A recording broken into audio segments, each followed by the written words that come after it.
Yes, big up everyone. Welcome back to episode 7 of the Mud Brothers show. Obviously, we had to move it from yesterday to today because some of the people were not available. Some of them were not available today, but I myself had some stuff to deal with. And no, it wasn't no babes, it wasn't none of that shit. I just had life, so I had to deal with that. I know H is already going to talk about some shit, but look at the chat, man. The chat's already here. They're ready. They're ready to cook. But before we start this cooking session, real quick, I gotta welcome my fellow Mud Brothers. We got M De Niro in the cut. We got Eli in the cut. We got Spooby in the cut. Curry P and Will unfortunately are not here today. But before I get started, how you guys doing, man? How you guys doing? M De Niro, we'll start off with you, bro. How you doing today? Man's good at it. You know what I mean? It's a bit of a humbler, isn't it? Or a little bit of a humbler, but we're here, man. We're here. We don't run, innit? We don't run. We're here, man. I respect that, man. I respect that. Spoobs. Obviously, we'll talk about all the games that went by this weekend. But hey, we took the dub. Feeling good, yeah, Spoobs? Fucking amazing. I was out at the pub watching it and I was going fucking mad. Everyone's going crazy. But yeah, man, it's good, Era's come to an end, all that. As long as we got to stop Klopp from winning, I hate this fucking fair word. Like Klopp, do it for Klopp. We love you, Klopp. Thank fuck that's over. But yeah, it's going great, man. Going great. Eli, my bro. Obviously, it wasn't this weekend game, but we are going to cover it. Arsenal do beat Porto by penalties. Man like Raya saves the day. So talk about that, man. How you been? Otherwise, obviously, we were on the playback yesterday. Shout out to followers. Check out the playback if you haven't already. But I already have talked to you. But yeah, let the chat know how you doing today and how your weekend's gone, man. You're on mute. You're muted, brother. Yeah, you're muted. All good. Rookie mistake, but it's All all good, man, good all out good. here, everything's good out here. We living life, we having fun. We feasting on, we drinking up these tears, injecting them in our veins. Fair enough. Eating that chicken, that good chicken, from the cookout. I attended the cookout, the Craven cookout. You know what I'm saying? So, I took some chicken back with me. You know what I'm saying? I hear you, man. I hear you. He's ready for this cookout, but I hear you. Eli. But yeah, big up to everybody in the chat. I see H. He says Tottenham get battered everywhere they go. Big up all you, man. We got Warrior in the cut. We got Hassam in the cut too. Big up Hey, for some. Big up. I am so glad you're here, Hassam, because I'm not gonna lie. Before we start this whole segment, I made a little clip. I went into my creator bag, and I made a little bit of a clip, So don't worry, M De Niro, it doesn't have you. I have clipped you for other reasons though, but we will use that later to run that agenda. But Hassam, I'm glad you are here, my friend, because this clip does involve you. So real quick, we will play this clip. Obviously, it's really short. It's about Spurs and Liverpool tears, but we're gonna get into it. Let me play this clip real quick. Here we go. Cool.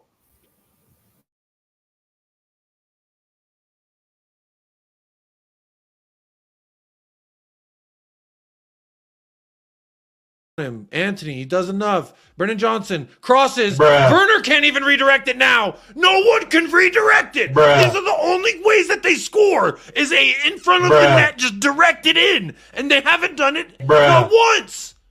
Werner or Johnson. What? Bro! Oh my God!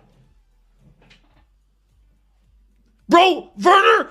Oh my God, this is what everyone gets for saying they'll spend 15 mil on you. What a fraud. You and Brennan Johnson, this is the only way that y'all score goals. We just sizzle it and you just put your foot there. Here comes ball, put your foot there, redirect. That's it. What do you mean it's by easy. that? I could do it. I'm a goalkeeper and I could do that. Here's Werner on the left. Please, Werner. Simicast delivery, Virgil header, please. Cross 10. Almost into Virgil, to be fair.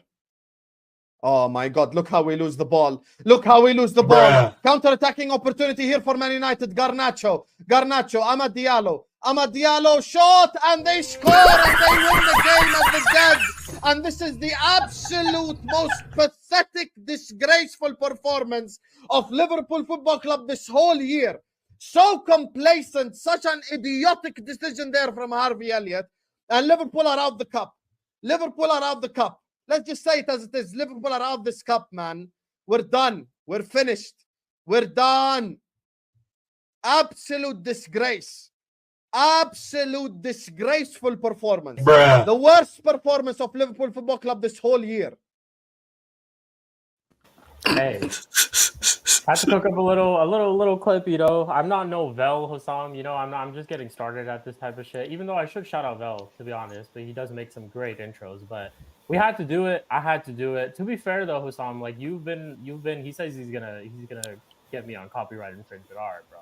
That's crazy. If you do that, you are an absolute fraud. If you do that, you're an absolute fraud, Hussam, if you do that. But yeah, man, I had to, you know, I had to do this real quick. But hey, man, let's just get into it, right? So there's no better place to start off than Spurs. You know, doing the Spursy. We all know. Let me change this banner color real quick. There we go. Okay, so we'll start off with Spurs. Before I get started about it, M. De Niro, I want to hear your thoughts about this game, you know, because obviously, if you guys don't know, Fulham played Spurs. Fulham beat Spurs 3-0 at Craven Cottage. Eli, what was it you were calling Craven Cottage yesterday? The Craven Cookout. The Craven Cookout. That's what it turned into. The Craven Cookout. Fair enough. But yeah, M. De Niro, give us your thoughts about the game, man. How did that go? This is what I've been saying for weeks. And I told people this from the get-go, and Spooby made me sip some silly Kool-Aid. But anyways, this is what we're going to do here. I told people for weeks, and I said, one problem that this team has is that we do not tweak things. We think we're going to go to every game, play the same way, and it's going to work out. This is another example of a team setting up against Spurs correctly and beating us. And they didn't just beat us. I can't lie, bro. They slapped us. Do you know what I mean? Like, we had a couple opportunities in the game. Certain people ain't taking their chances. It is what it is, because on another day, those certain players will take their chances. But look, this is another thing. Listen, see, this is what we're doing now. See what the comments, they've been waiting. I know you lot have been waiting, but I'll be back though. And I'll remember, you know what I'm going to do? I'm going to do what Hussam did that I saw that he did in his stream earlier. I'm going to click every single name, have a little drawing board, have all your names for the end of the season when we all don't win anything. How about that? But anyways, like I was saying, like, this is another thing that I had a problem with. Why did we look at the blueprint that Arsenal has given us for years? What made us think that we're going to bring this Timo Werner scrub to our club and make him a brand new player, a whole new player that's going to win something for us? He's not going to do nothing. And you saw a prime example of how he hasn't changed. He missed a flipping sitter the other day. The sitter that he missed, even my little cousin will finish that sitter. This is not what we're doing here. I don't like when you see a blueprint and look like what's the word that you guys, Flawless has been saying, the stars are aligning. And this is one of the things that I see with the Timo Werner thing. People thought, yeah, you know what? It's a good signing. I told everybody this is where it is. I told everybody I'm giving Timo 2 games. 2 games. And the 2 games, what has he done? He hasn't done anything. Obviously, I gave him his props for the other games he's played, because that's just how I am as a fan, as a football fan. I will give you your props if you do something in a game. But like I said last week, like I said when we played Villa, when he came on, you're playing against the 10-man Villa that was already depleted anyways. So in this game now, we're letting teams like Fulham control the game against us. I don't understand. And people will say, obviously, they didn't fully. Some people are saying that they didn't fully batter us. They battered us 3-0. They didn't fully batter us. So you lot still played well. You're just unlucky. No, they battered us because they beat us 3-0.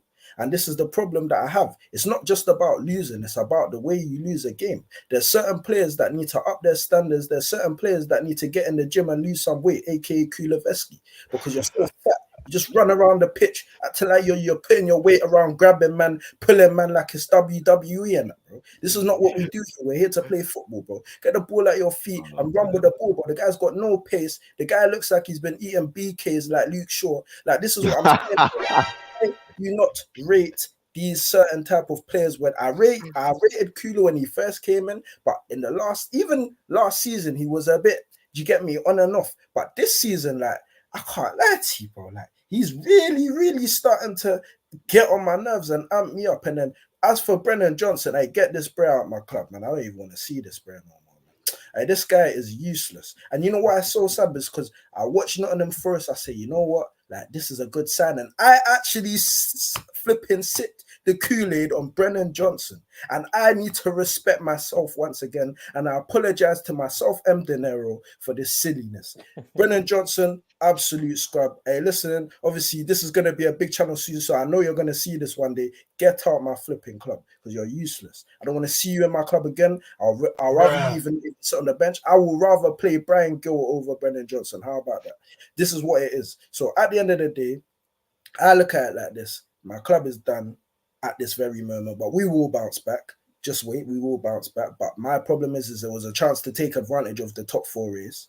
Obviously, messed up. Obviously, Villa did mess up themselves as well. But at the end of the day, we're meant to be, on paper, we're meant to be the club that should be finishing in top 4 anyways, above Villa. So really and truly, I look at this as a missed opportunity again. And we need to remember what other Spurs fans you need to remember is that we've got a tough run of games at the end of the season, you know.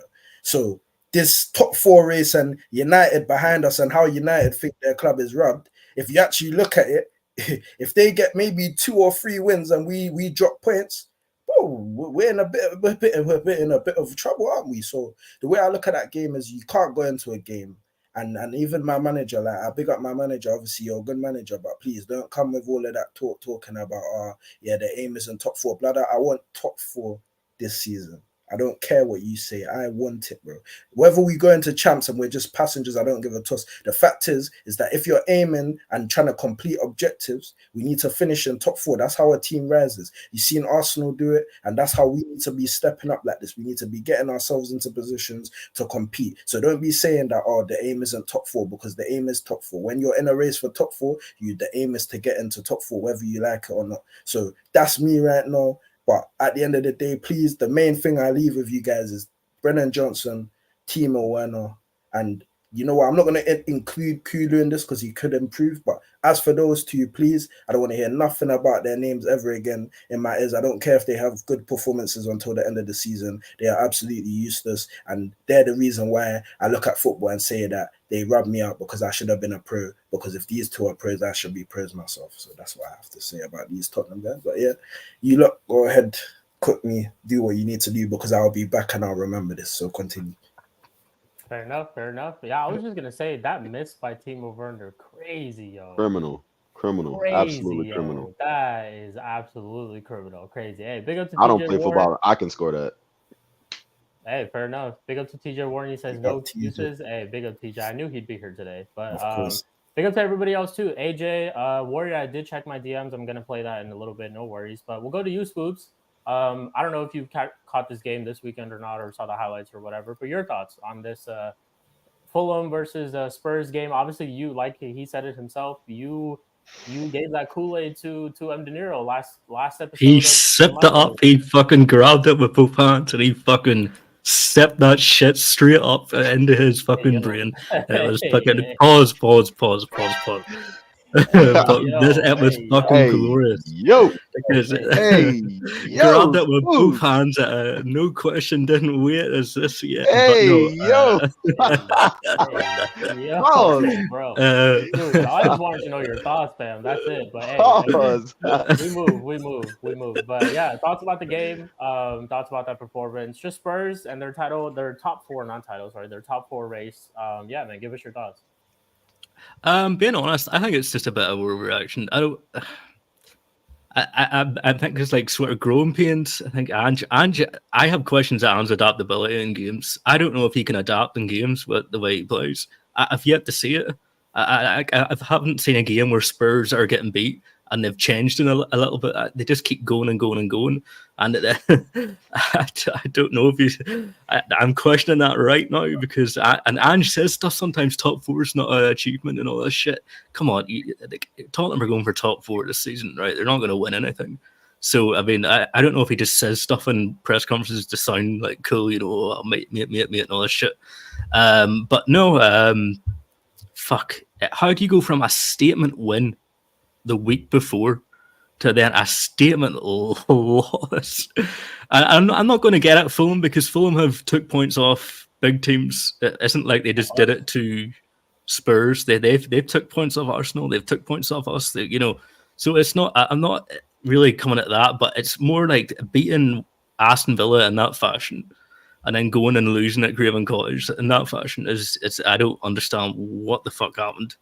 Kuti. He was awful. He looked lost at points in that game. And I actually rate Kuti Romero pretty well, but there's questions starting to ask: does he need Van de Ven? Does he need Van de Ven beside him to look good? Because he was what Dragon, whatever the fuck his name is. He didn't look at it either. I don't know if he's good enough for the Prem. And obviously has to give him time. I mean, come on, he came in January, but you have to give him time. But he didn't look at it as well. But I think Spurs will be back. They'll be back. I think they'll probably the next game they'll come back and win. But it's great for us because if Spurs start slipping up, United just right behind you, just waiting for any little slip up, anything, and we'll snatch the fifth position out of your hands. But yeah, long may it continue. I love Spurs getting beat because then I get to banter my dad as well because he's a Spurs fan, so I love that. And yeah, long may it continue. Spurs are doing Spurs stuff. Fair enough. Big up to you, Curry P in the chat. I see you. And all good, man. You weren't able to be here today. No worries. You got priorities. You got life. But you're here for this cooking, man. So drop your comments. Let us know what you feel about this game, too. Obviously, I'll bring them up. But Eli, we'll go to you. North London rival. Your thoughts on the Spurs game, man. Let us know, bro. I mean, to be fair, we got slapped up too, so I can't really say too much. But yeah, they apparently Fulham just got the juice against us North London teams. I mean, what can I say? Iwobinho came out and decided he wanted to be a baller, all of a sudden, you know what I'm saying? I don't know what else to say, Timo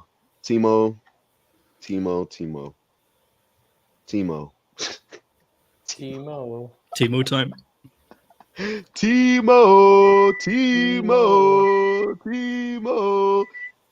missed an open goal. Wow. I don't know how that man missed an open goal like that. Brennan Johnson, absolutely dog cheeks. Y'all got the wrong player from Nottingham Forest. Y'all should have scooped up what's the name? Gibbs White. That's the baller y'all should have got. Yeah, y'all got the y'all got the ugly stepchild instead. I don't know what to say about Brennan Johnson. Yo, y'all his level was exactly where it needed to be at Forest relegation. Y'all should have saved Gibbs White instead. But Son missed a pretty good chance. I don't know what happened to Basuma that game. He disappeared for long periods. Destiny, I don't know what happened to him. Vicario had a decent game as much as he could. He tried to keep y'all in it, but I mean, he can only keep y'all in for so long after getting peppered, And to be fair, Fulham scored some quality goals, so I can't really be too mad at him. But in terms of what you expect from Spurs this season, they pretty much had their full strength team out there against Fulham, and they couldn't get the job done. So I don't know if that's an indictment against Ange and his inability to adapt to certain games. Like, I respect him for, continuously playing that high line, playing his style of football. But sometimes you got to make that tactical adjustment to be able to get through a game, which is what I criticize Arteta for because he doesn't do it enough, So if I cuss my club, I got to cuss other clubs, you know what I'm saying? I got to hold, all of our clubs to the same standard that I hold mine to, or at least I try to anyway. But yeah, it just wasn't a good day at the Craven cookout, you know what I'm saying? The Craven cookout. But yeah, I mean that's all I got. There's really nothing else to say except for Spurs got beat up. beat up, and they should have had more. But got to take your chances. Yeah, I was gonna bring up this one tweet, but I think Warrior J just he's posted it in the chat himself. So, M. De Niro, thoughts on this, bro? So he says Timo Werner feels very comfortable at Tottenham and would like to stay long term. The option to buy of around 17 million must be activated by the start of the Euros at the latest. See, Thoughts on that, man? This is what I'm saying, man. This is what I'm trying to tell you. Like, can we not see blueprints of other teams? Like, I don't understand why this happens in football. Like, we can see the blueprint of how many times Arsenal have taken a Chelsea player that was rubbed out when he was there. And where did it work? They're trying to talk about, look, I'm not trying to deflect, but let me just use this as an example. They're trying to talk about Havertz. Give it one season, Havertz will be back to the same Havertz that he was before. Timo Werner, I told man, I said, bro, when he first came, I knew that this was never going to work. That player is shown in the miss that he literally just did the other day, and missed that. And it's a simple tap-in, and he even, the thing is, normally people would give you the benefit of the doubt for maybe it came across and you didn't see it, but he saw the ball the whole way when the ball was coming across, came across the 6-yard box, and he missed it. So this is what I'm talking about. I'm not trying to see these type of players in my club. We've already got dead weight, and you're just adding more dead weight to the club. That don't make no sense. And then on top of that, I just want to address something else. I want to address Dragusin, because I'm not gonna lie. I understand you haven't played like that. I understand that you're new. I understand that you're fresh, you need to settle. But one of the basics of defending is to check your shoulders. You have seen that there's a man behind you. You've let Muniz peel off of your shoulder, and it's not like it was one of them ones where it was some excellent movement that he did. No, if you check your shoulders, you see him behind you. You didn't check your shoulders, and then that's when the first goal's gone in. Now, on another goal, there was, I think it was the second or the third goal, I can't remember which one. But then once again, you've left your man. You're not tracking your runners. This is the thing. Obviously, you could say that Basuma could have helped him, but at the end of the day, that's still your runner. You did not need to get drawn out to the edge of the box when that happened, when you whipped in the cross. But what did you do again? You've given it away. But these are the basics of defending. I can let you off if you make minor mistakes, but these are basic defending things that you learn as a professional footballer. So I will not give man the benefit of the doubt. As for Romero, it is looking like you always need Van der Ven with you, and Van der Ven is your younger brother, mate. So this is one of the things where I see these type of things with my club, and this is what I was trying to say at the beginning when I first jumped on what's it called, Sarcasm City, with Flawless in my first call in the show. I said that these are the things that cause problems for my club that I see would be the problems. Because why is there one player missing and then everything just goes to the ground? Like, I don't understand.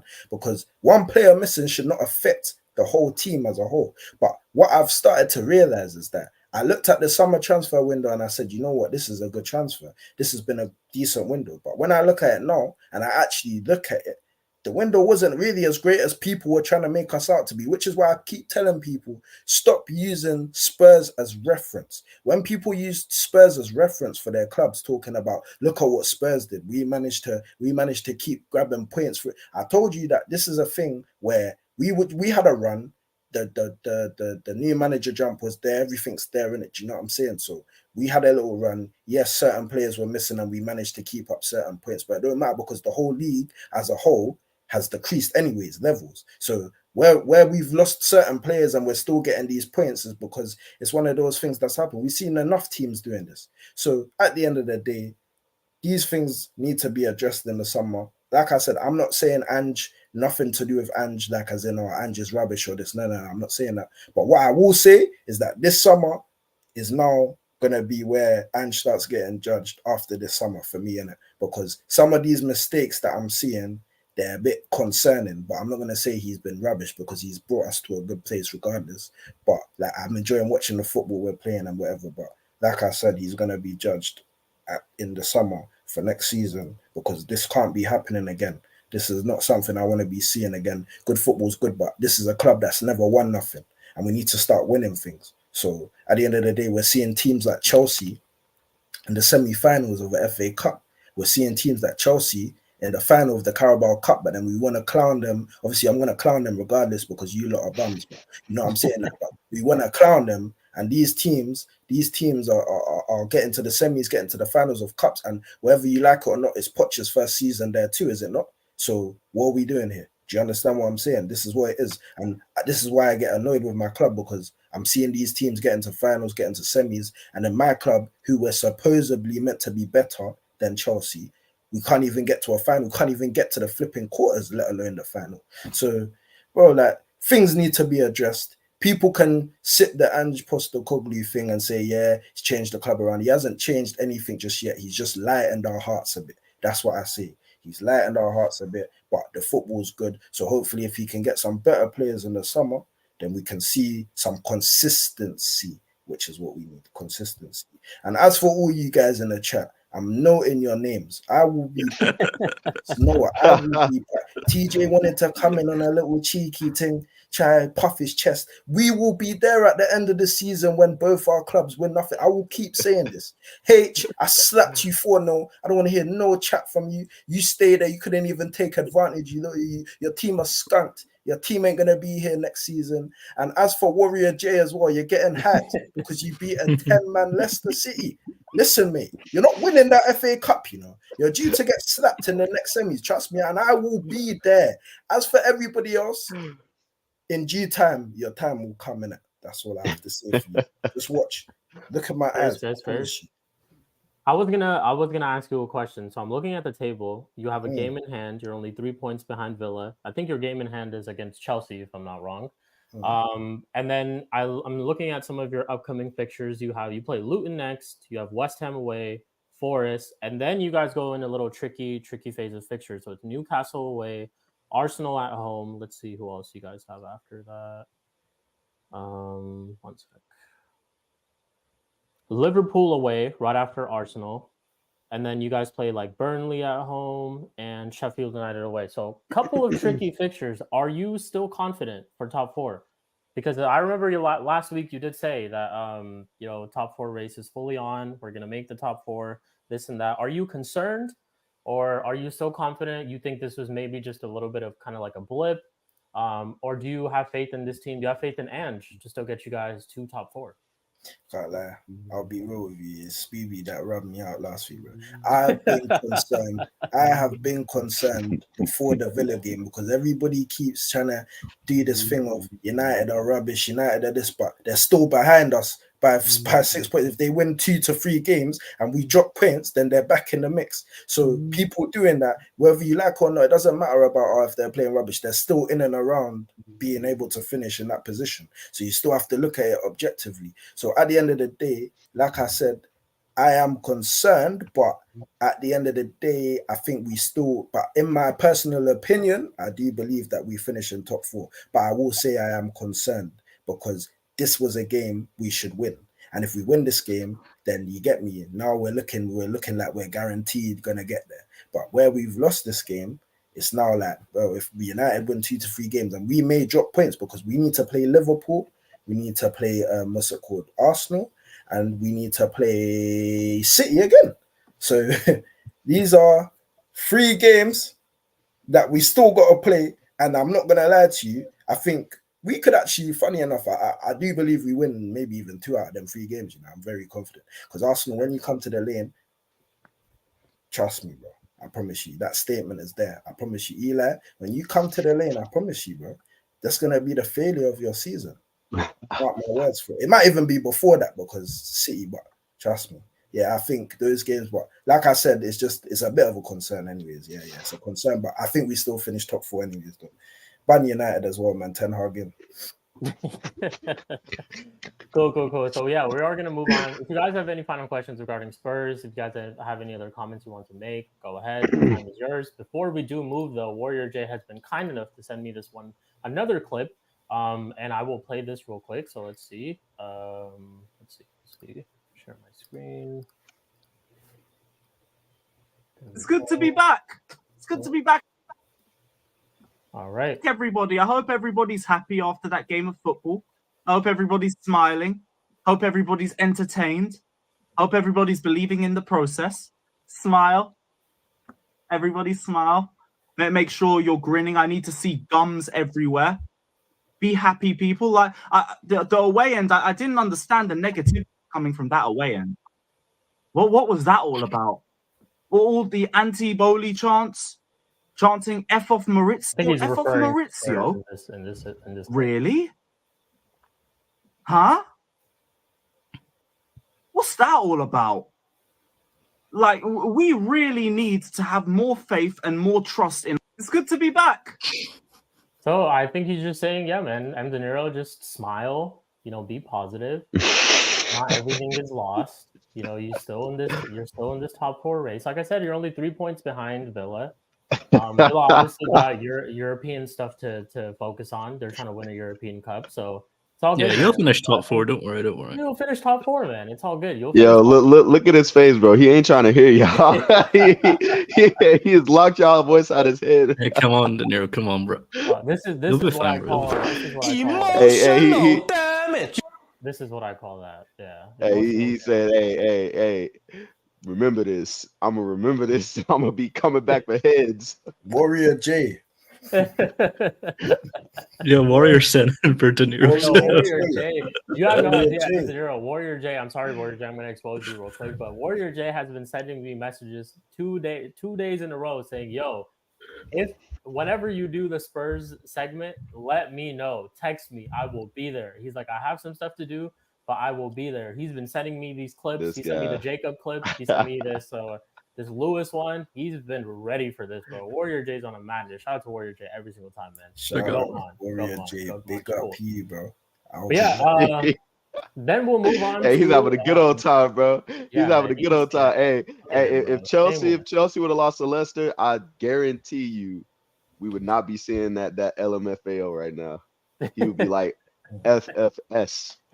He'd be like, I'm gonna be on the fan calling show and I'm gonna rant and all of that. He's on the shameless arc. He's been saying it for like a while now. He's on the shameless arc. But hey, I get it, man. When clubs are in the mud, all you can do is basically be shameless. That's what I've been doing. I've just been shameless. I'm preying on everybody else's downfall because my team ain't doing. I'm sure you are. I definitely am, man. But hey, so speaking of Chelsea, because I do see some Chelsea fans in the chat. I see C9, shout out to you, man. I think this is like one of the first few times or a couple of times that you've been showing up in the channel. So shout out to you. Thank you for joining. Obviously, Warrior J is here as well. So we'll move on to Chelsea. Chelsea obviously played Leicester City. They advanced to the semifinals of the FA Cup. They will play Manchester City at Wembley. Yet again, they will play Manchester City, even though the last time they played them, they actually had a decent game. But this time is different. They go to Wembley. They play this later end of the stage City team, which I don't think is the same City team this year, but fair enough. Good performance from them. Sterling, though, we're gonna talk about Sterling real quick, and I want to hear everybody, all these Chelsea fans who are in the chat right now. I want to hear your guys' thoughts too. And we'll start off with you, M. De Niro. Obviously, Chelsea beat Leicester 4-2. I think it was goals from Palmer, goals from who else scored? It was Madueke, Cucurella. I can't remember the other person, but those are the 4 goals. So thoughts on that performance? Tell us about Sterling's performance too. He obviously missed a penalty, that howler of a free kick. And yeah, like thoughts about that game for you, M. De Niro. I can't lie. I'm gonna start off with the certain positives. I can't lie. It was with Sterling, yeah. As much as he had a game that was very iffy, I can't lie. I have to give him ratings for the fact of sticking it up, because it was him that even, I'm pretty sure, got an assist as well. I think for Palmer, one of the Palmer goals, if I'm correct. So I have to give him props for sticking it out and being a professional. You get me? It's easy to get rattled and just, you get me, start falling off. But you get me? He kept sticking it through, kept trying and doing what it is. I give props to players for these things, innit? Obviously, as for this free kick here, do you get me? Obviously people are gonna hate, but one thing I realized, is that oh my god. Bro, he took out somebody's head with that, bro. He needs to go to jail for that, man. Somebody lost the juice, from that kick. Man. Lost the juice from that. But nah, man, I still have to give him props for sticking it out, innit? You get me? Kept going, kept trying things, kept trying to push through the game.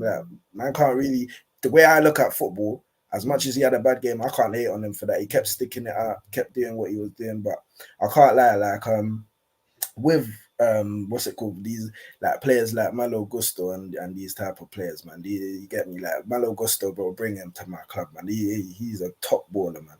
Such a good player, like. Do you get what I'm saying? He gets forward, he crosses into the box. He's even an attacking threat from right back. That's the sign that. Do you get what I'm saying? And also he can defend. So it's not just the fact that he can attack, he can defend too. So I actually give him those props. I do think that Leicester, they did give Chelsea a bit of a game, but I think the centre backs for Leicester are useless. First of all, the MT centre backs are the reason. I'm pretty sure one of them was even the reason they got relegated from the Prem in the first place. So at the end of the day, I think obviously Chelsea shouldn't have made the game as hard as the game ended up being. But at the end of the day, once again, you get me. You got your disasters, not disaster. You got your disasters and that. And obviously these type of players, they're very on and off. They look good here and there, and yeah, like, but I can't lie, he's an iffy player to me. I don't know how to judge him yet. You know what I'm saying? That he played well against City, but then he has disaster classes against other clubs. And you get me, like obviously Sanchez as well. It's questionable goalkeeper. A couple of times he's come out recklessly, tried to catch the ball, didn't get nowhere near the ball, like an absolutely useless goalkeeper. And at the end of the day, Cole Palmer once again, pure class. That assist to Carney, boy, like you get me, like nobody can really talk down on this guy, man. Like this guy is a real dope. Like people, this is not going to be one of them players that he has a one season and the next season he's useless. This is the real deal, I'm telling you. Like there's things that Cole Palmer pulls off. This is pure class, because even the awareness just to know that Carney was going to make that movement, and I even give Carney props for even making the movement in the first place, because it could have been tight, could have been an offside, and he made the movement well. They had that little rapport, and I think they actually kind of missed Carney Chukwuemeka, because at the beginning of the season, before he got injured, he was actually one of their players that was in form. So, nah, man, like I think Chelsea, they made the game once again harder than it needed to be, but yeah, man, like, I can't lie, bro. You're gonna get knocked out in the next round anyway. So this conversation here, really and truly, is pointless. But obviously, we're gonna have to do it because it's the Mad Brothers show. You know what I mean? But yeah, Chelsea fans, enjoy that. Warrior J, enjoy the conversation, because you're gonna be out the next round. So yeah, man, you get me. This is crazy. This thing right here, before you guys continue, I did not know that he was a United fan as a kid. Hey, you're shameless. You're shameless. You're shameless. You are shameless. Facts. You brought up Cole Palmer. This just rung in my head, so I had to. You know what's crazy? Even though he was a Man U fan, he went up through the City Academy, and now he plays for Chelsea. Exactly, and even though he was a Man U fan, you have Bruno Fernandes. Hold that. How about that? Hold that. Why you have to bring Bruno Fernandes? I just wanted to bring this up. I did not know this. Yeah, I came across this today, so I didn't know that this was actually a thing. But hey, Cole Palmer, big up to you, man. Big up to you. Cole Palmer is officially my favorite non-United player from now on. So let's go, man. Let's go. This guy stinks, man. I have to run my agenda. But yeah, moving on. Spoobs, your thoughts on this Chelsea game? Obviously, Disasi, disaster class. What a crazy own goal. I was actually trying to look for a clip, which is kind of like a fan view, but I don't think anybody was recording at that time, so I couldn't find one. But otherwise I would have played it. But yeah, your thoughts on Sterling's performance, Disasi's own goal, and just Chelsea in general, man. Chelsea. I like watching Lewis's streams because I get to see the Chelsea fan base at its best, arguing with each other, falling out with each other over players, over managers is the best, bro. But I would hate to play for Chelsea right now. It is not an easy place. Like, you have the fans. Apparently there was Tuchel banners. They want Tuchel back. And there's and they're singing "You don't know what you're doing" to Poch when he's making subs. I'm like, oh, it's like a melting pot right now. It'd be awful to play for. But no, Sterling is for a player that's got all his experience. He has to. You have to get those guys in line. I don't. Who else is going to do it in that team? You have to step up, and he doesn't do that. Shout out to Palmer. He is. I don't want to hear people say, "Oh, he's got a lot of penalties." Blah blah blah blah. He's a fucking class player. I don't know how you could see any different. I actually like Jackson. I do actually like Jackson, even though people like to meme him. But there's a player there. I like what he does. I like the how he gets involved. Finishing, okay, not the best, but sure. And I want to see Chelsea. I would love to play Chelsea in the final. I would pray for Chelsea to beat City. It would be, please, Chelsea, you must. please, For real. yeah. And then we get to win the final, and who knows? Because me personally, I don't think we'll beat City in the final. I think it'll be the same thing again. But I thought Chelsea played well. The game, I don't think Leicester really offered, that much, to be honest. Like, Chelsea just made it hard for themselves. It's what they always do. I thought that I think Caicedo, I think they all played well. I don't have anyone that and De Niro just bringing up Malo Gusto. Malo Gusto is so fucking cold. He is, bro. I would take him in a second. But no, pick up Chelsea. We're Mud Brothers, the original Mud Brothers, us and Chelsea. And hopefully we'll see them in the final if they beat City. Fair enough.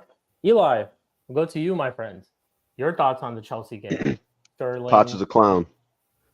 That's all I'm going to say. Poch is a clown. There's no way this team should be lounging mid-table right now. They have too many quality players that I would take at my club. You know what I'm saying? I echo pretty much everything that Spoobs and De Niro were talking about, like, especially when it concerns Malo Gusto and Cole Palmer.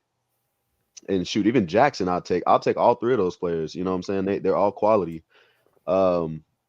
Jackson, what he lacks in terms of finishing, he more than makes up for with his link-up play, his ability to run down the channels, and his ability to provide assists. Because a lot of what they do stems from what he does, what Gusto does, and what Cole Palmer does. And when they're not on the pitch, you can clearly see the drop-off. You can see the drop-off because where their attacks coming from.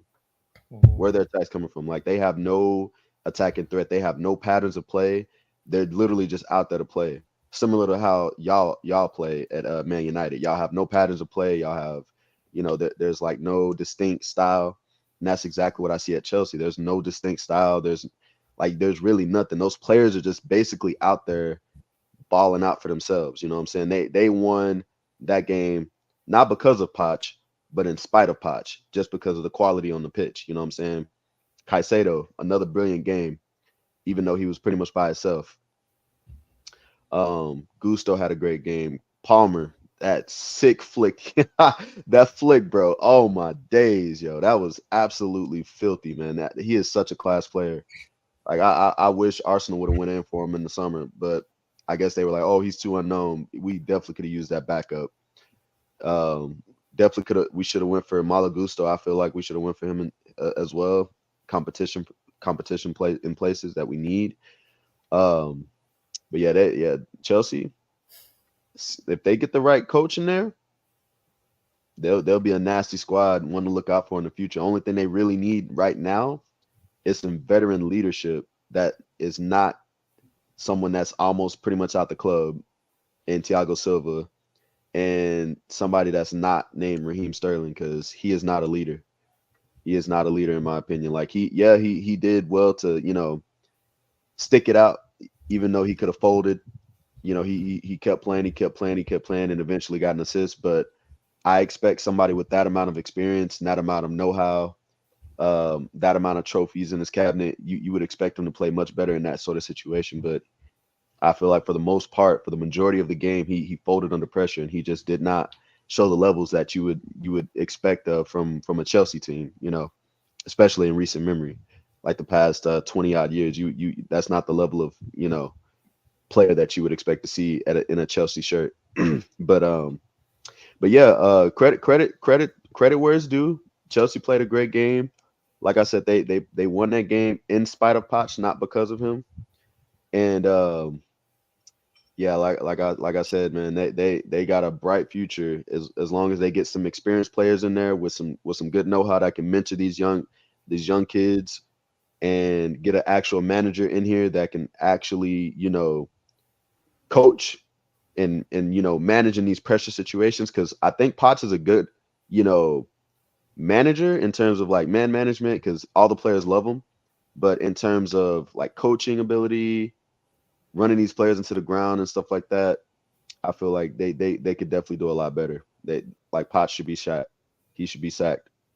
Whether y'all win an FA Cup or not, like it don't matter. He should be sacked. Fair enough. Fair enough. We will move on to the next segment. Some good comments right here. Like C9 Key says, better coach, 3 to 4 key experienced players, including an above average striker, and we are cooking. I agree. I totally agree. Yeah, This team, like I said it all season too. Even kind of like when I was on Flawless' channel and I was giving my thoughts about the preview to the United and Chelsea game that we played at Old Trafford. I thought we were gonna lose because I thought that on paper they have better players than us. This is what I just think, that they have better players than us, and I feel like this Chelsea team is very, very like underachieving from what they should be able to do. But what happens when you have a coach like Poch, man? Like just not able to get the best out of the players, and he brought that Spursy mentality to Chelsea, and it is what it is, man. Before we move on to United, I do have another clip I do want to play, and this is actually like this is something that happened, so it's like it's not the troll, but this finally happened. So we will play this real quick. It's not the troll, but it's the troll. It's not a troll, but it's a troll. Let's just say that. So just wanted to play the song for you guys real quick, obviously. Oh, Jesse,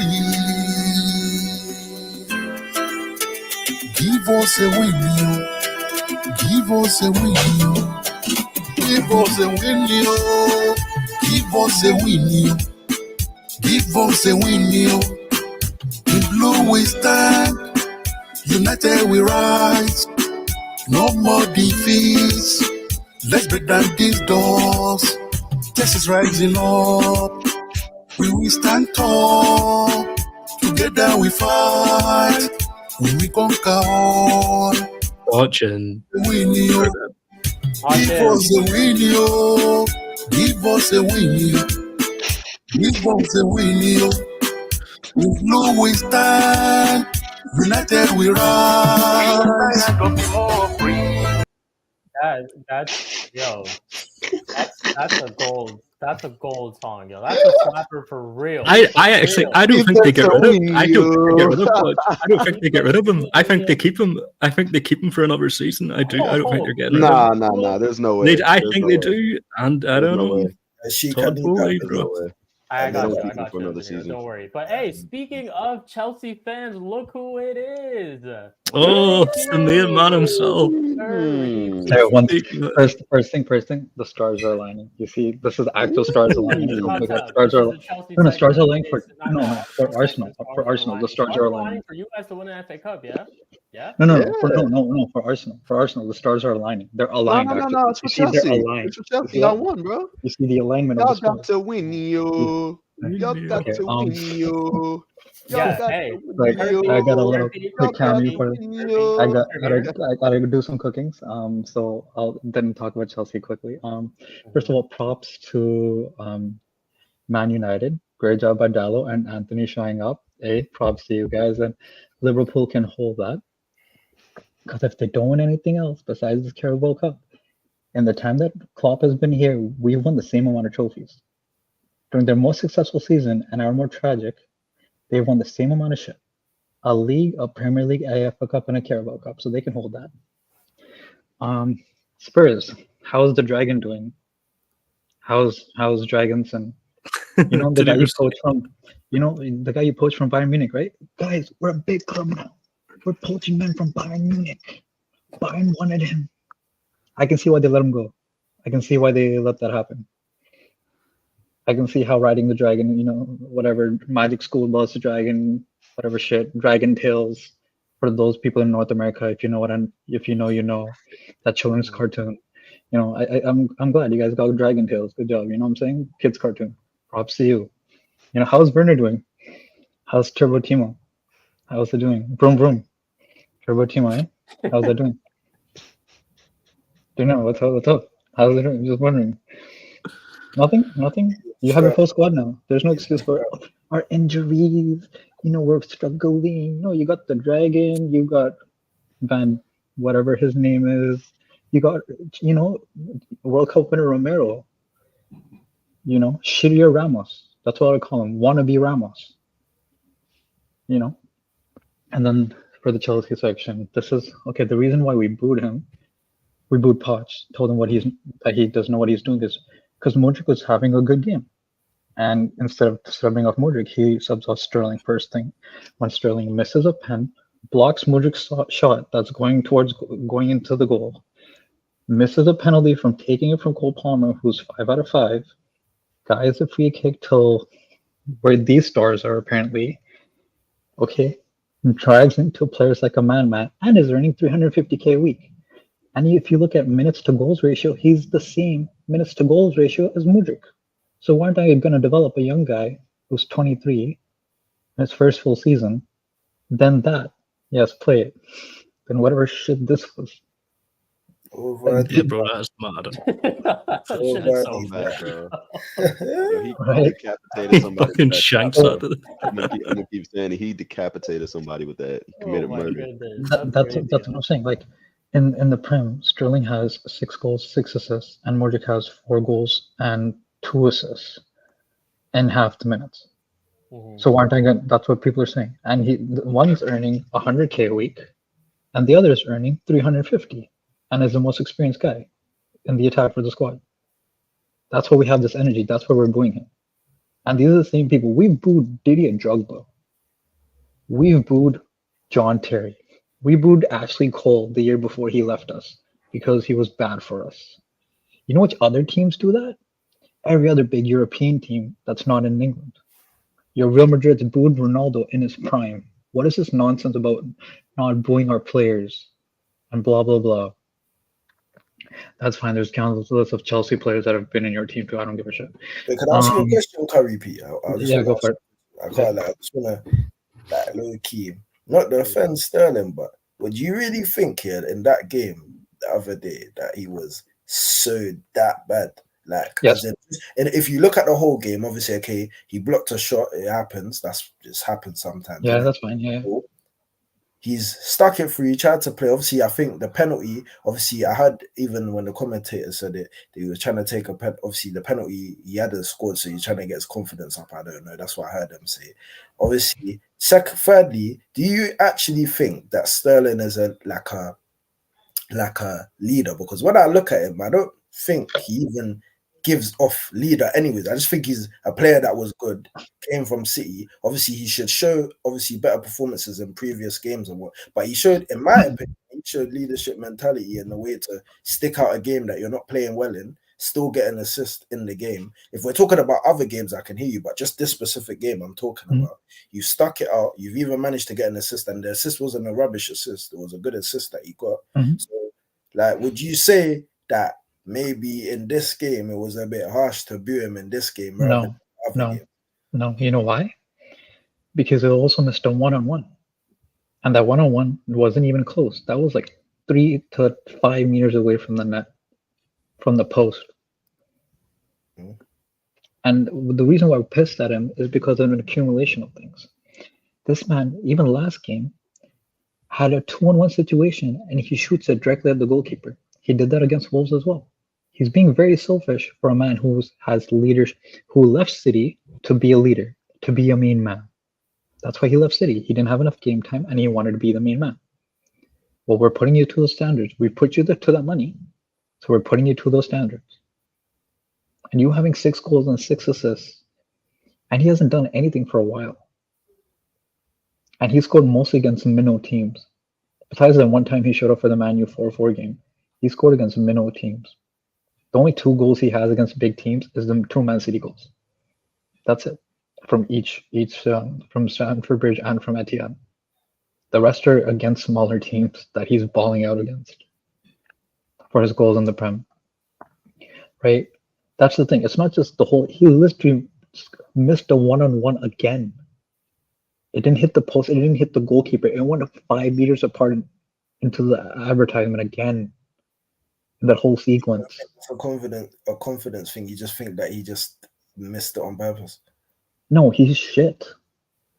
I don't think that. You know what? He is shit. He is shit. He is shit. No, he is shit. Because if we're saying Modric is shit, if the consensus is Modric is shit, And if Sterling has the same minutes to game ratio as Mikhailo Mudryk and is earning 3 times more than Mudryk and is 7 to 8 years older than him, he's shit. You just don't think that people overrated Sterling rather than he is rubbish. Like I think people just overrated him. No, because he's been shit. What he is, because yes, he's not. They've been overrating him, but that's what I'm saying. They're overrating because he's shit. He's bang average. I don't think he. You know why he's bang average? Because he's done this for City. The problem with City is you'll get a billion because they have a billion playmakers around him during those times. You had a billion chances. So let me ask every team in the world does that. Sorry, go ahead. So are we gonna say, so if we're gonna do this with Sterling, are we gonna say that Gabriel Jesus is the same? It's off a bit off topic, but are we gonna do the same with him? Because at the end of the day, obviously the 2 players that came from City, who even me, I already knew they were average at finishing. Even me, I already knew that there's not a lot of things to their game that's so crazy. But one thing I will say is that I wouldn't say they're rubbish players, but obviously they're not the players that people are using to bring them down. So, for example, as a leader, Sterling, even in City, I don't think he was a leader. If Sterling came to my club, I wouldn't really expect. All I expect him to lead, which I do agree with Chelsea fans on, is the fact of when you're coming from a certain place, you should be the one that shows a performance on the pitch in most games you play. But I feel like in this game, personally, in my opinion, that assist that he got after missing the 1v1 chance you're talking about, to me, in my opinion, I don't see how that's not really like showing leader mentality, because he could have just been rubbish throughout the game and said, you know what, like, I'm not going to play, I'm going to just be lackluster throughout the whole game. But he tried, didn't it? Like, he got the assist. The assist was a good assist. It's not like it was that the ball just bounced him and then all of a sudden he just kicked the ball. But I'm sorry. I don't want a man who gets a billion chances and does one thing and we're going to praise him for powering through, because he does that every game. The funny thing is, no matter what, he gets quote-unquote G&A. But if you're only performing for 5 minutes out of 90, why do I care? Right? And the thing is, why I'm saying Sterling is bang average is because City had 1 billion playmakers in their squad. That when Aguero left or Aguero was playing less, it was Gabriel Jesus, who's a striker who playmakes. You had Bernardo Silva, you had Mahrez, you had De Bruyne, you had Grealish. Everyone was playmaking for his back post runs. So he's going to get 1 billion chances and he's going to get 1 billion misses, but he's going to score 1. Especially when you have 70% of the possession too. So you're just going to create all these chances. Right? That's why he has so many. Big up Poch though, right? Big up Poch. They made the subs, got the 2 goals as soon as they made the subs, showing this technical mindset. Big up Poch, big up. So actually this game, Poch for most of the game did nothing wrong. Right, his setup was right. We were winning 2-0. We were creating chances that Sterling and some other players were missing, but mostly Sterling, right? Before half. Then Disasi made that mistake. That's on him. That's an individual error and a great goal by Mavdidi. So I can't fault that, right? The 2 things I am faulting him for are taking off Mudryk before Sterling. Right? We could have taken off Sterling and put in Carney earlier and had a Carney, Mudryk, and Palmer situation. Bit more exciting. And my second thing would be Sanchez. That's about it. Those are only 2 things I can fault him for. Because Sanchez looks very shaky in every way. And Petrovic doesn't need rest. The excuse was Sanchez doesn't have enough game time. That's fine. I don't give a shit. I'm sorry. We're not a Liverpool City where we can play Arteaga week in, week out because we're dominating every competition and we're so tired. And Petrovic is young at 23. Give him game time. He gives our defense confidence compared to Sanchez, who's shit at claiming everything. And I felt like I was nervous all over again from 4 months ago. But those are only 2 things from this game I can fault Poch on. Other than that, he was fine. Whatever he implemented was working for us. We were creating lots of chances. We were winning comfortably. We should have been 4-0 up by half, or at least 3-0 because of the penalty miss.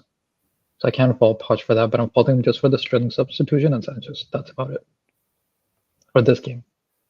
I told you, I know when to criticize, and for this game, he was fine. Fair enough. Hey, semifinals, like I said, man, Kool-Aid is red, but it comes in blue as well. I've seen Kool-Aid be in blue. It does, yeah. It's all good, man. Like, hey, you know what, Curry P? I'm gonna leave you with this one more time. Since you're here, I'll let you watch it. Man, here we go. I know, I love his songs. a win, yo. Give us a win, yo. Give us a win, yo. Give us a win, yo. Come on, Pochin. Let's go. No more defeats. Let's break down this door. Test is rising up. We stand tall. Together we fight. We conquer all. Give us a win, yo. Give us a win, yo. Give us a win, yo. Give us a win, yo. Can I say one last thing? Can I say one last thing before I head out? Yes. You know, once again, we're 11th position, right? If we win a game in hand against Burnley, we're going to be 8th or 7th. But even as Dinner was saying, in our worst season, we're once again, because we're a club with standards, like United.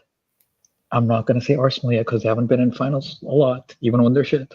So me and United, when we are in our shittiest era, we're still reaching finals and winning trophies.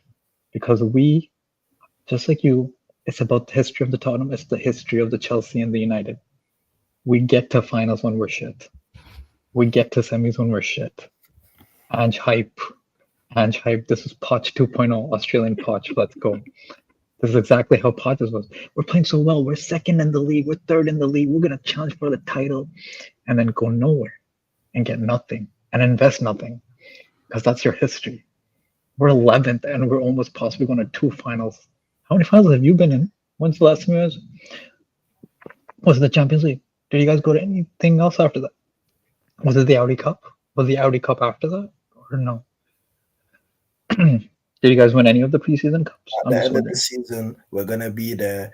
0 trophies for Chelsea, 0 trophies for Tottenham, 0 trophies for United, and 0 trophies for us. And you know the funny thing. You can keep singing all of these things that ain't happened yet. When you get knocked out in the next round, you heard me, in the next round, you will come here again. And we're going to sit down in the court of the Mud Brothers. And I am going to cook you. Yeah? How about that? 0 trophies. We're all going to sit here. No trophies. No Carabao Cup. No FA Cup. No Prem. No Champs. No Europa. Yep. So wait. So question for you. So every day until I get knocked out, and every day until probably if we get knocked out, United lose. Can we just banter you for not reaching any knockout stage?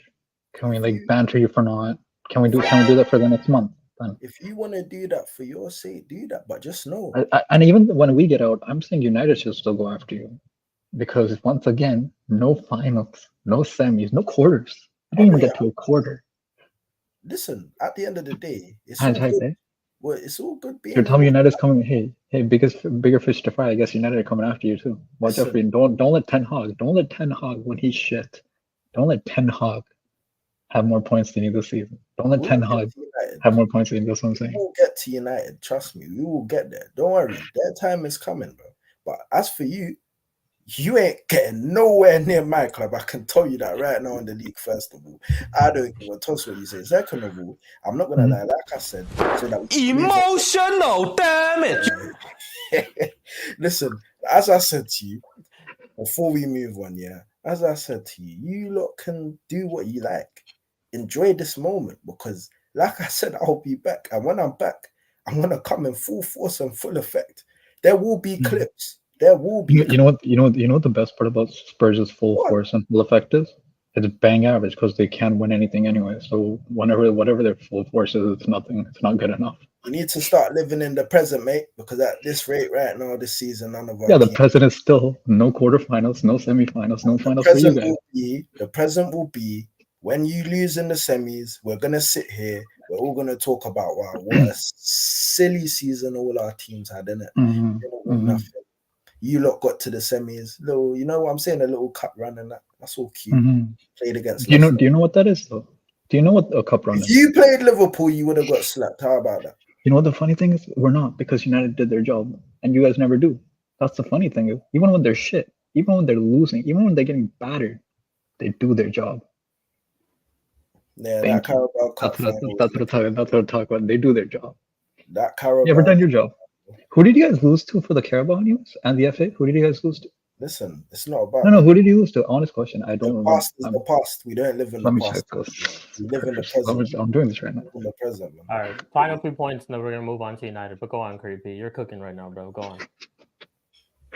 Yeah, so I'm seeing. Okay, so you guys got kicked out by United, but I think you guys kicked out by a minnow team for the Carabao. So, big up to you guys for we're surviving our championship sides, but at least we're beating them. We're not losing to them unlike some teams, right? Flying high with their whatever their little chickens are on a ball. So big up to chickens on a ball. Big up to Nando's chicken.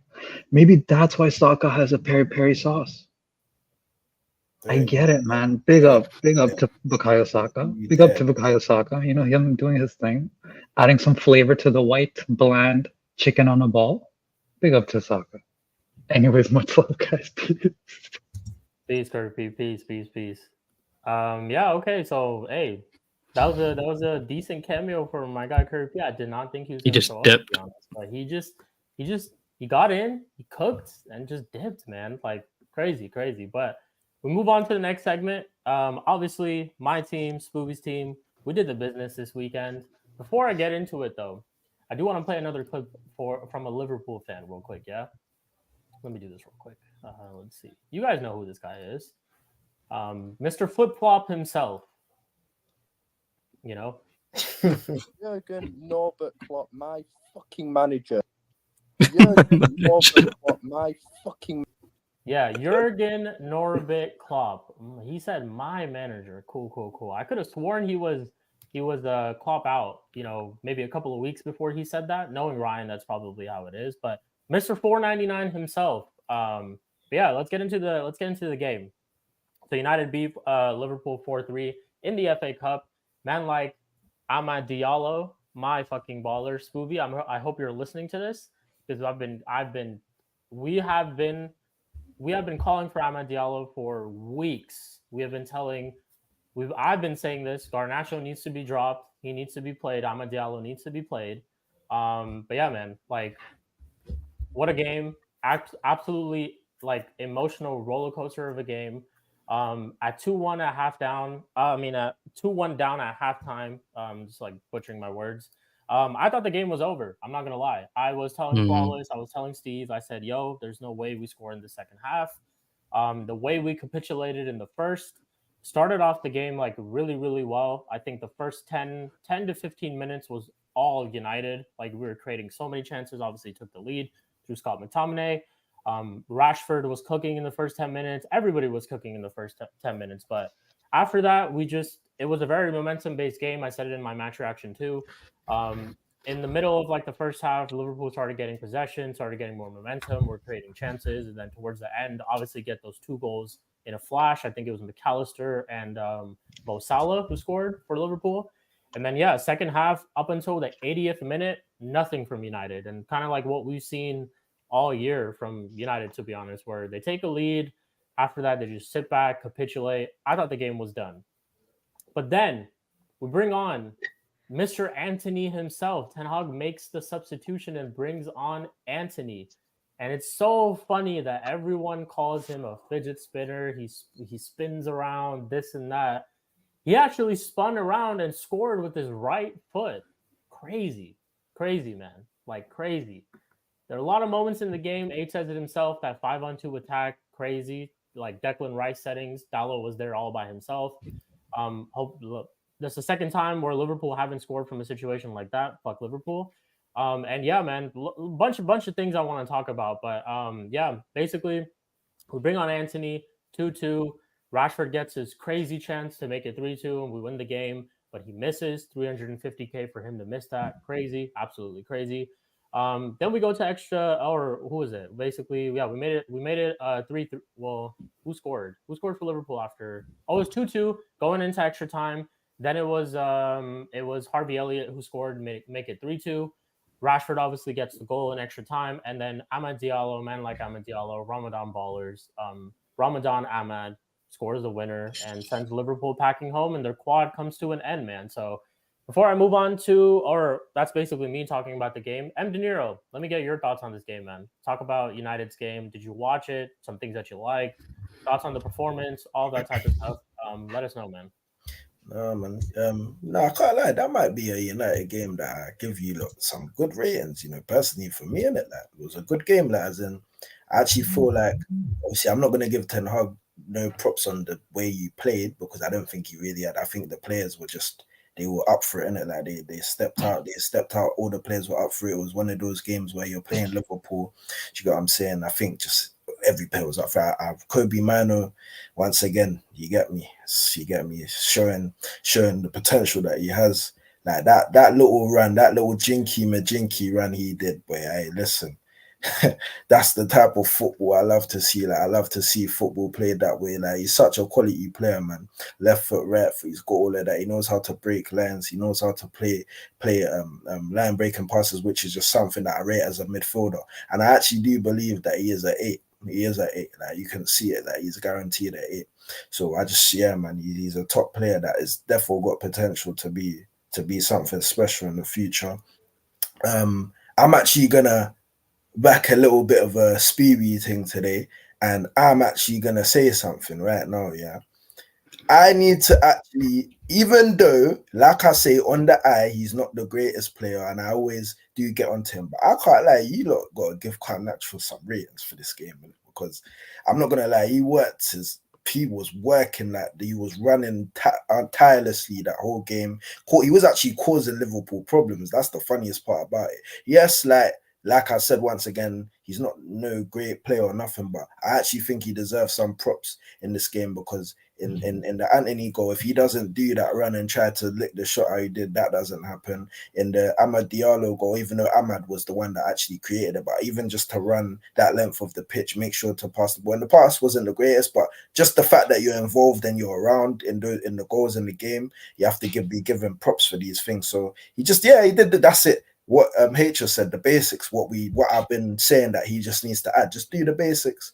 You're not the greatest player, but do the basics, and nobody can really say, yeah, blah, blah, blah. They can say on the eye, you ain't a great player, but if you're doing the basics, they can say, you know what, you can come into the team and do a job, which is what he did in this game against Liverpool. So I'll give him his props in that game. And then once again, I can't lie, what I would actually say as well is like, defensive-wise, I actually rated United way more than Liverpool because defensive wise, yes, there was a couple of mistakes in goals and whatever, but just in general, like you can see like the back line of United when you got certain players in there, they're really holding it down for you. Like they're holding it down. They're doing certain things in the game. Yes, they conceded. People say they conceded, and yes, the game was what, but they were always due to concede with the team that you have anyways. And you know what I'm saying, that Liverpool have those type of players where they can take their chances. You saw Salah take his chance. You know what I'm saying? There were certain goals that could have been prevented. But now, man, I have to give United ratings for that game. I do think, yes, once again, people will say Liverpool played into their hands, but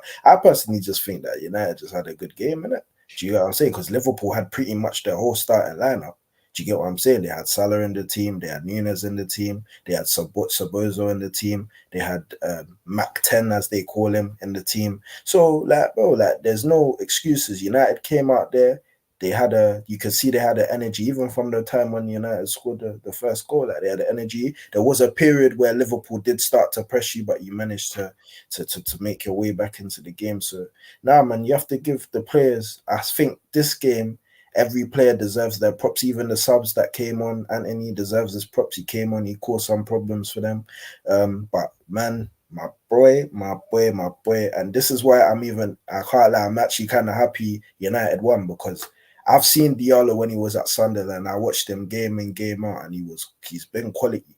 And him coming into this thing and doing what he did is not a surprise to me, because this is something that I would expect from him, because he's one of those players. He has quality. You saw as he came on the way the game changed. He was popping the ball off. He's holding the ball. He knows when to release the ball. There was even a point in the game where he even gave a leadership thing where he said, guys, calm down. He got the ball. He played it off, but he said, calm down, easy.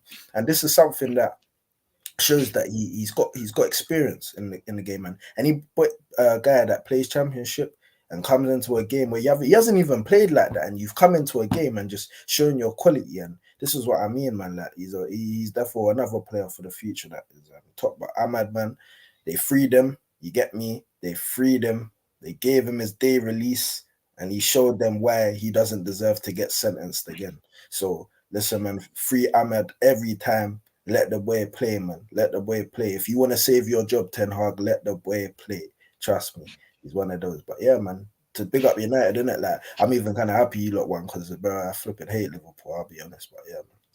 Yeah.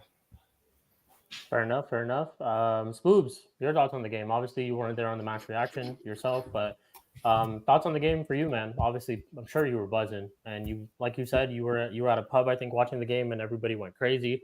Yeah, man. Let us know your thoughts about the game.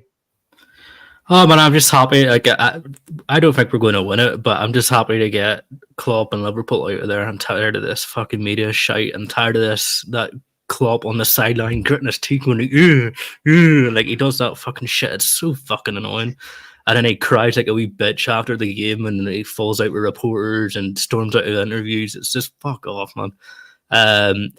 I thought the game was. Listen, if you're a neutral, that game was entertaining. That's a peak FA Cup game. That's what the FA Cup's all about. Those sort of games.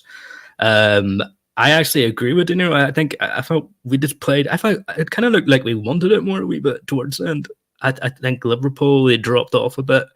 When they got that goal before the Anthony goal, they were kind of all over us. I didn't see how we were going to score. But then Anthony comes on, he does his thing. I'm not going to sit and banter him now. He spun, hit it, weak foot, and goes in the corner. I'm not going to crash on any United players. I thought everyone had a decent game. I would like to big up my boy Garnacho, of course. I thought he had a good game. Did he do anything exceptional? No. Did he do all the basics? Yes. And he was causing problems. That's the first goal we had because he made the run in behind Gomez. Gomez couldn't track him, lost him. He had a shot. He made the keeper make a save, and it fell to McTominay. So, like, I can't knock on him. Again, so happy for Diallo too. I love the way he took his shirt off and got the red card. It was fucking amazing. And then just walked down the tunnel like, fuck this, I'm going. Like, I've done my thing. I'm just going off now. But yeah, hopefully Ten Hag sees this now and recognizes, okay, Diallo is a player that I can get something out of. He can add stuff to the team. I actually think Bissaka coming back. I thought Bissaka is solid. I really do like Bissaka. There was times when there was one time Mo Salah got him behind him. But apart from that, I thought he just kind of gives you that that security at the back. He's very good one-on-one. It's very hard to get by him. Going up front, yeah, not the best. But again, if you want someone to lock down a wing, he can do that. But overall, game very good. Happy we won. Hopefully, hopefully that puts a wee knock in Liverpool's confidence. Hopefully that rattles them a bit. They come back. They're not up to it. I'd love to see them just crumble. And can we talk about that rat of a captain? Yeah, he came back at centre back. He was knackered. I don't know if he was injured. He looked exhausted. He was just sitting back at centre back and just I don't know. Maguire was coming up front and like heading the ball and shit. Like, it was crazy. But yeah, we wanted it more. Liverpool played into our hands. Some of the chances, those breaks, like Edge was saying, the 5-on-2s, 4-on-2s, they just couldn't find that final ball. I've seen a lot of Liverpool players shout at Hassam, the head fraud of Liverpool FC. But he was calling it. It was, Cody Gakpo kept losing it in the breaks. Nunez lost the ball for Rashford's goal. If I'm a manager, okay, do not give the fucking ball to Nunez in your own half. That's what I would say as a manager. If you give Nunez the ball in your own half, I'm subbing you off, because Nunez in his own half, he's terrible. He cannot keep the ball. Yeah, great game. I'm just, it's just a break of the shit that we've had to go through this season and all the shit games we've had. It's just something that we can actually go, oh look, we've stopped Liverpool from doing this. that's where we are at the moment. Sadly, sounds pathetic, but it's where we're at. But yeah, big up United. Ten Hag didn't do anything wrong. I kind of like the subs. Yeah, no, shout out. I really enjoyed it. And my brother's a Liverpool fan, so get the banter him too. And it's, Hey, yeah, there it's you good. go. Yeah. Yeah, man, I 100% agree. Like, I think the fact that makes us win so good for us is just how our season's been. Like, I don't think majority of the United fans didn't predict us to win this game, and the fact that we did, hey, man, like I said, some people call this our cup final. Like for our season, everything was on the line for us for sure because we're out of the FA Cup. If we had lost to Liverpool, we're out of the FA Cup. We pretty much have nothing to play for. I don't think we got top 4, to be honest. Top 6, top 5, cool. That's a shout, but yeah, I mean, I said our season was done a long, long time ago, but that would have actually like been really that would have ended everything. But we're still there. We're in the FA Cup. We beat Liverpool. Obviously, we get Coventry in the draw. We go to Wembley. Don't let us win this FA Cup, man. That's all I'm gonna say is don't let us win this FA Cup in this season because I will be shameless as a motherfucker. I'm telling you guys. Like, if we win this FA Cup with the season that we're having, and don't get me wrong, I still want Ten Hag to go. I want us to be on Louis van Gaal settings where he wins the FA Cup and we still sack him because we've done that before. So trust me, like I want Ten Hag to leave still, but don't let us win that FA Cup, man. But before I get to you, Eli, there's another clip I do want to play real quick. Liverpool tears. You know, we're gonna still keep this rolling, but here we go. Let me play this real quick. So this is Copish. Shout out to Copish, their channel.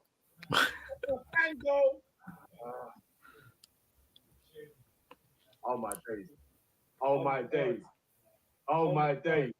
Oh my days. This is what I call rage quit. Oh my days.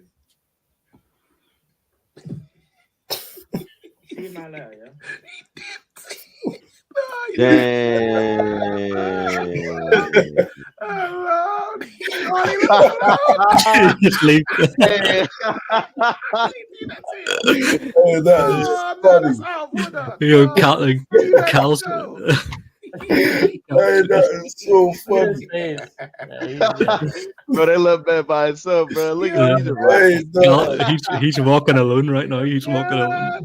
He's walking alone, man. Oh yeah, they say you never walk alone. Oh, he was sure walking alone on that stream. You'll never stream alone, man. bro. Eli, your thoughts on the game before I obviously move on to the last segment, but your thoughts on the game, man. Anything that you saw? My thoughts on the game. Ten Hag is a fraud, bro. He is a fraud. I feel like Ahmad should have been starting a long time ago. I'm glad he finally got, they released the chains on his ankles, you know what I'm saying? Got rid of that ankle bracelet. Now he roaming free, you know what I'm saying? He wreaking havoc on the streets, you know what I'm saying? Bro, celebration at the end was cold, bro. He just took off down the tunnel to break his fast, fam. Yep. Peak. That's when you know he's peak. He was like, yeah, I did what I needed to do. I basically, my kick was the last kick. I decided it. All right, I'm off. Peace.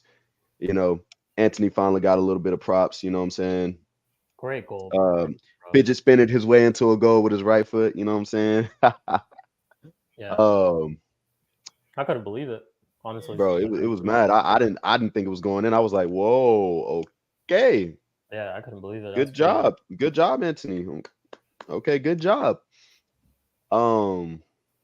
Rashford once again poor. Bruno once again poor. Although he ran his socks off. Come on, Eli. No. Poor once again, bro. I don't rate that guy. I don't rate him at all, bro. Like, people call him a generational talent. People call him, the next world-class talent, better than Saka, better than Cole Palmer, better than all these other young ballers. And I'm like, where do you see that? What has he done in order for you to, sort of garner these type of thoughts about him? Like, let me just say this. Ahmad, at the very end of the game, he won the ball back, passed it to Garnacho. What does Garnacho do? Underhit the pass to where Ahmad had to literally shift his body weight, kind of fake the defender off, and then slide it to the far post. You know what I'm saying? That was an extremely difficult finish where it didn't even have to be. Garnacho should have just laid it off in front of him, So it could have, you know, he could have easily put it in his stride. So he could have just hit it first time, but he had to. But since the pass was so short, the defender was able to catch up to him, and he had to slow his run down, sell the defender, fake him out, and then shoot. And that could have ended a whole different way. Y'all probably would have went to penalties. So it was only through the brilliance of Ahmad, you know, that even came through anyway. Garnacho almost fluffed that. So nobody can be telling me he's a world-class talent. He's a generational talent, because he ain't that. Yeah, he'll run his socks off for you. He'll do this and that for you. But he ain't really going to provide those moments of quality that's going to, you know, take y'all levels. You know, I just don't see it. Now, Kobe Manu, on the other hand, smoked the pack on that Liverpool midfield. You know what I'm saying? He did the business, bro, with a absolutely garbage midfield with McTominay and Bruno, because they offered you absolutely nothing. Like, he was literally in that midfield by himself, and he was cooking. So I don't want to hear this, oh, he's young, give him time. Look at Manu, bro. He looks like he has all the time on the ball in the world, bro. All the time in the world on the ball. And that is an extremely hard skill to have, and he's only 18. In one of the hardest positions, in my opinion, to play on the field, he's making it look easy at the tender age of 18. And people are telling me Garnacho's a world-class talent. I hear you. Hey, bro, he's going to Madrid, bro. He's going to Madrid. I don't get that. Nah, he ain't going to Madrid. He's going to Osasuna. Shout out to Ranch, bro. I guess we'll see him in Osasuna in a couple years, if not next year. What's I've got good? a question for you. Sorry, my bad. I need to adjust this. I need to ask you a question. Yeah, this Yeah, is go not ahead. me backing Garnacho, but I need to ask. I asked it before, and obviously, certain man tried to duck. Not you, but somebody else tried to duck it. If see this Garnacho chat, yeah, like how people say. Obviously, I think yes, what's boosted him in the ratings side is obviously these crazy fans that are saying whatever, like he's a level generational talent. That's crazy, and we already know that. But what I'm gonna ask is, so this is my question to you. What is the difference between Garnacho, if we're gonna do this, okay, like he runs and he does this. What's the difference between a Garnacho and a Jesus?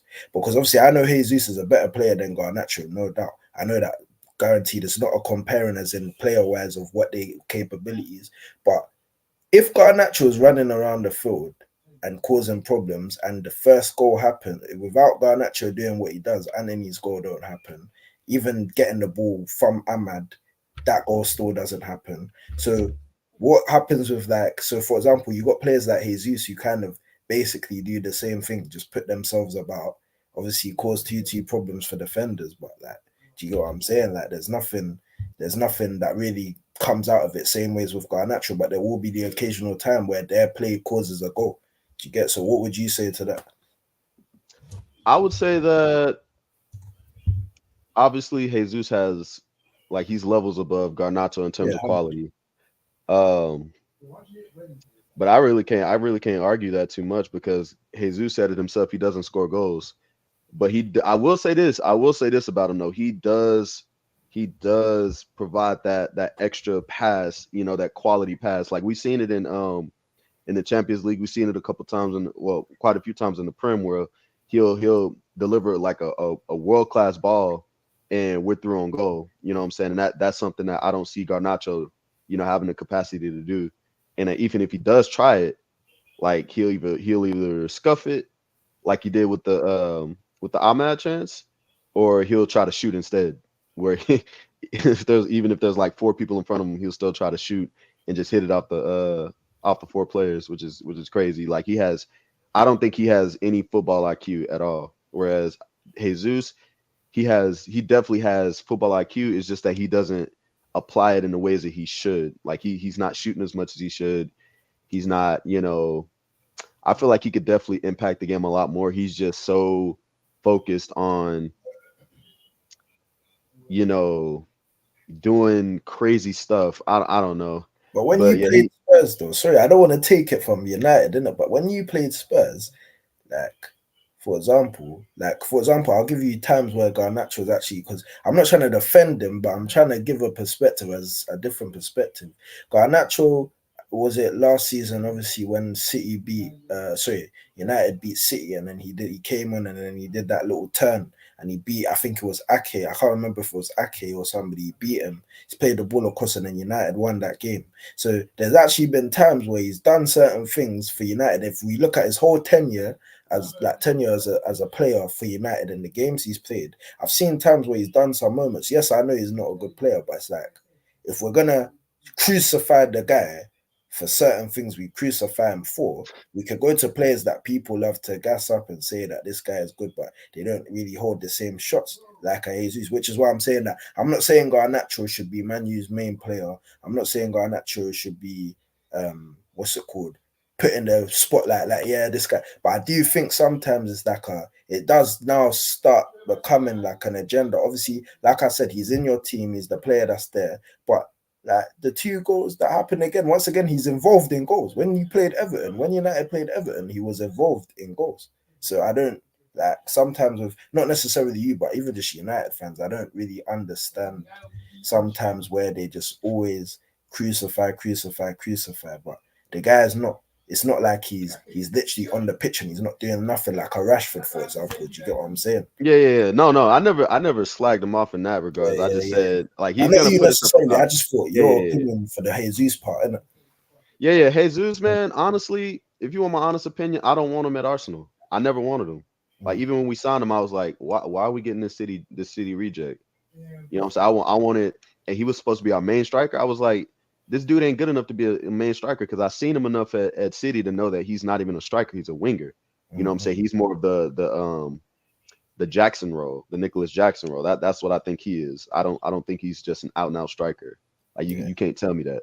Nah, and I just feel like if he does play for Arsenal, he's coming off the bench. He's not a starter for us. So yeah, I hear you, Sheik. And a question I had for you and Spoobie, as it were, just on the United front of things, Yeah. Obviously, in that game, you see Rashford. Obviously, people will say that Rashford obviously had a bad game and did what. So do you what would you rate Rashford's game? Like, because sorry, I didn't see your player rate. You might have already done it, but what did you rate Rashford's game out of 10 in that game? I actually don't remember what I gave him exactly, but from what I'm thinking about it right now, I think it was either a 6 or a 6.5. That's fair what I would enough. say. Yeah, that's fair. That's fair. Yeah, that's he didn't have the worst games. I still half have to give him credit that he scored.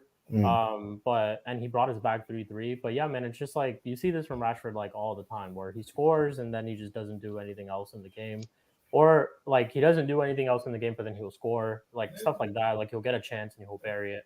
I think I would have been, had we, let's say, lost and we lose on pens or whatever, we lose in extra time. I don't like entirely remember if that chance that he had at the end of the game was offside or not, but I would have been on his case, because you have to score those. You get paid $350K a week to bury those type of chances. It's ridiculous. And test the keeper at least. Test the keeper at least, hit it on target at least. Like, and there was another one that he had in extra time too, where he hit it wide. And like, I don't get that at all, man. It's like, you could say confidence, this and that, whatever. It's like you have to score those type of chances. But overall, like Garnacho too, like since we are talking about him, I didn't think Garnacho had the worst of games, but again, he wasn't the best when it comes to like his performance on the weekend. My thing with Garnacho is cool. So if you're able to perform like this the way that you did, even though it wasn't the best, do this on a regular basis. Let us see more of your performances like this. Like not day in, day out, but most of the time. Like, do I expect him to score a goal or get an assist against Brentford when we play them? No. But I want him to still be there like how he was there this weekend. Like he was running his socks off and he was trying to, there were moments where he was trying to defend. There was moments where he was getting forward, like all that type of stuff. Just try to have these performances like not day in, day out, but most of the time, right? Because you play a lot. Like you get selected in this team a lot. And now that Ahmad scored, why shouldn't Ahmad be in question to start the next game? Why should we start you again? That's basically my question to Garnacho every single time. So that's my thing with him. I'm not gonna like my thoughts on Garnacho are still the same. Nothing changes after one game. But I don't think he had the worst of games this weekend. I just need to see more of this against teams like Brentford, against lower opposition sides that we play. I expect you. If somebody else is not having a good game, I expect you to step up, and that's just my whole thing with Garnacho, man. But yeah. Oh yeah. Run me my fade on Delo. What about Delo though? Delo, one of y'all players of the season. Yeah, Might I definitely. remind you, One of our players of the y'all season for said, sure. Delo, I don't rate that guy. He's not good enough. Man, this dude is showing that he is levels on your team. Like honestly, he's probably not only is he hardworking, he's very good in terms of like technical prowess on the ball. Like he can strike the ball, he can cross the ball. He's not the worst when it comes to defending. So I think y'all should keep him. Like try to sign him up for another year, bro. Like in all honesty, I feel like y'all should definitely be trying to sign this guy. You know, try to keep that guy because y'all don't. It's right backs. Well, fullbacks in general are very hard to find right now. You know what I'm saying? They're not. There's not too many good right backs that are not only good going forward but also, you know, decent when it comes to defending. Because you either get one or the other. You know what I'm saying? Like same thing with Wan-Bissaka on the other side. Like he's very good defensively, but he's not very good going forward. So it's either, you know, one or the other. But with Delo, you get a nice healthy mix of both. You know what I'm saying? So I feel like that's definitely something that y'all shouldn't be trying to get rid of. So I had to give him his flowers because, you know, when a player plays well, you know, I got to give him his props. You know, got to give him his props. 100%. Was another thing that I was gonna get to real quick. There was a comment that I think my screen's frozen, so I can't pull it up. But there was a comment that H dropped. He says that apparently we're not, or two things. One, they're looking at Ten Hag to possibly stay next season. There's been a lot of reports where people are talking about Ten Hag apparently is in good spirits or stuff like that. Obviously, it's just rumors, but Spoobs, say we do win the FA Cup. Obviously, I'm No. on the match reaction, No. but Spoobs, say we do win the FA Cup. Okay, Bears. I didn't even get to the question, man. No, sorry. Go ahead. Sorry, answer. No, it's just. It's all good. It's all good. No, it's all good. But okay, fair enough. What about your guys' thoughts, M. De Niro and Eli? Obviously, if let's say we do win the FA Cup, and like, granted that this has been one of our worst seasons ever, right? Do you think he deserves any type of credit, or should he get another chance to stay? Anything like that? What do you guys think? Nah, bro. Nah, I mean, if you asking us, of course we want him to stay. Of course we want him to stay. You know, and if we want him to stay, that should tell you everything you need to know about this manager. If your ops want him to stay, that means we don't respect him and he ain't good for the club. So long may it continue. I hope he stays there for a very long time. And y'all reign just stays in the dirt, you know, where it belongs. You know what I'm saying? Let us, you know, get some of those accomplishments and stuff like that. Because we know y'all definitely one of the two biggest clubs in England. So we want a piece of that pie. So long may it continue. I hope he stays there for a long time. And in regards to Ineos, if they do actually keep him, that means that they don't rate this club. They don't rate y'all's club, and they preying on y'all downfall. Because that guy right there, he is a terrorist, and we've seen that with his interactions with players, i.e., Ahmad.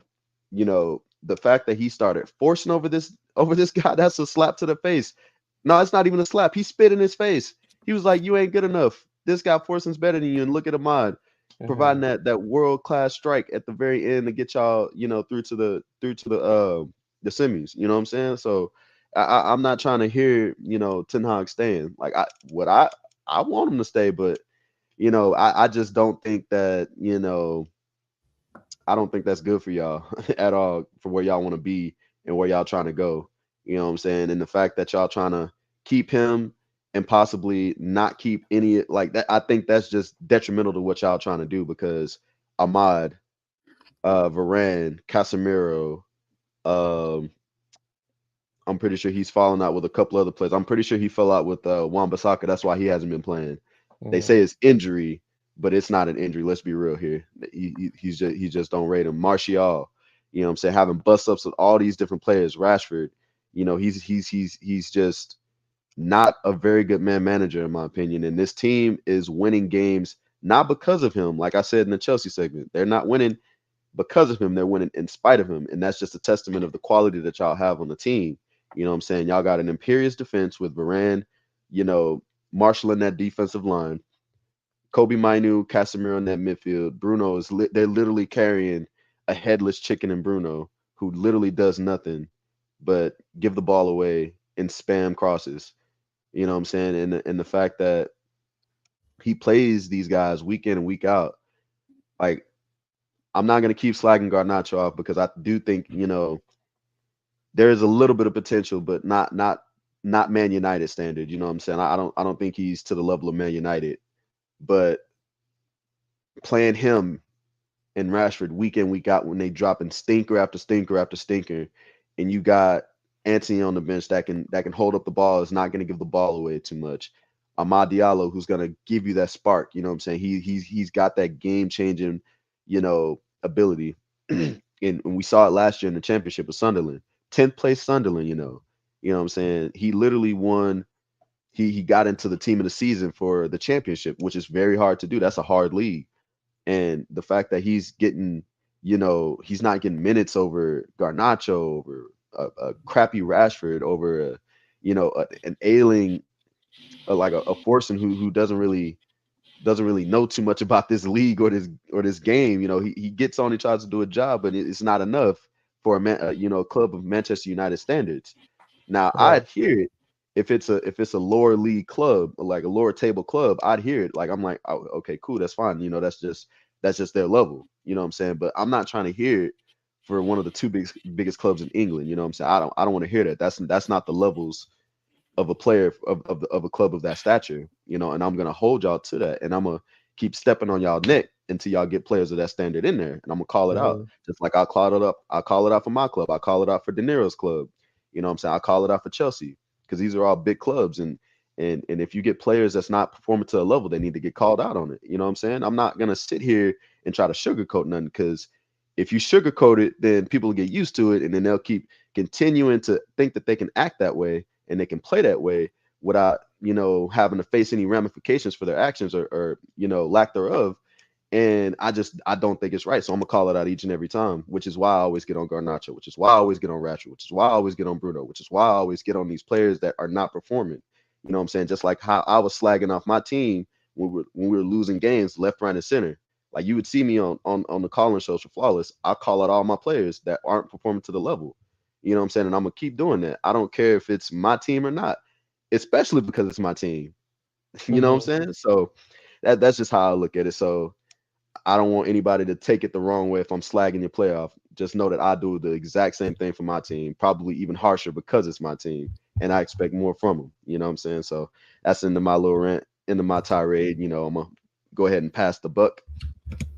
Fair enough. Yeah, we'll get to these two comments real quick. So H said it a long time ago, but he said, understand United have currently not sent any new deal proposal to Varane. No negotiation taking place yet. Current deal expires in 3 months. Spoops, thought on that. I've said this before, Varane. That'd be a wage issue, right? Yeah, I think it's a wage issue. I think it's just maybe Varane not knowing whether Ten Hag is going to be here in the summer. I know he don't rate him. It's simple as that. Like, he dropped him earlier on in the season and was playing Maguire ahead of him. That is like a slap to the face, absolute disrespect.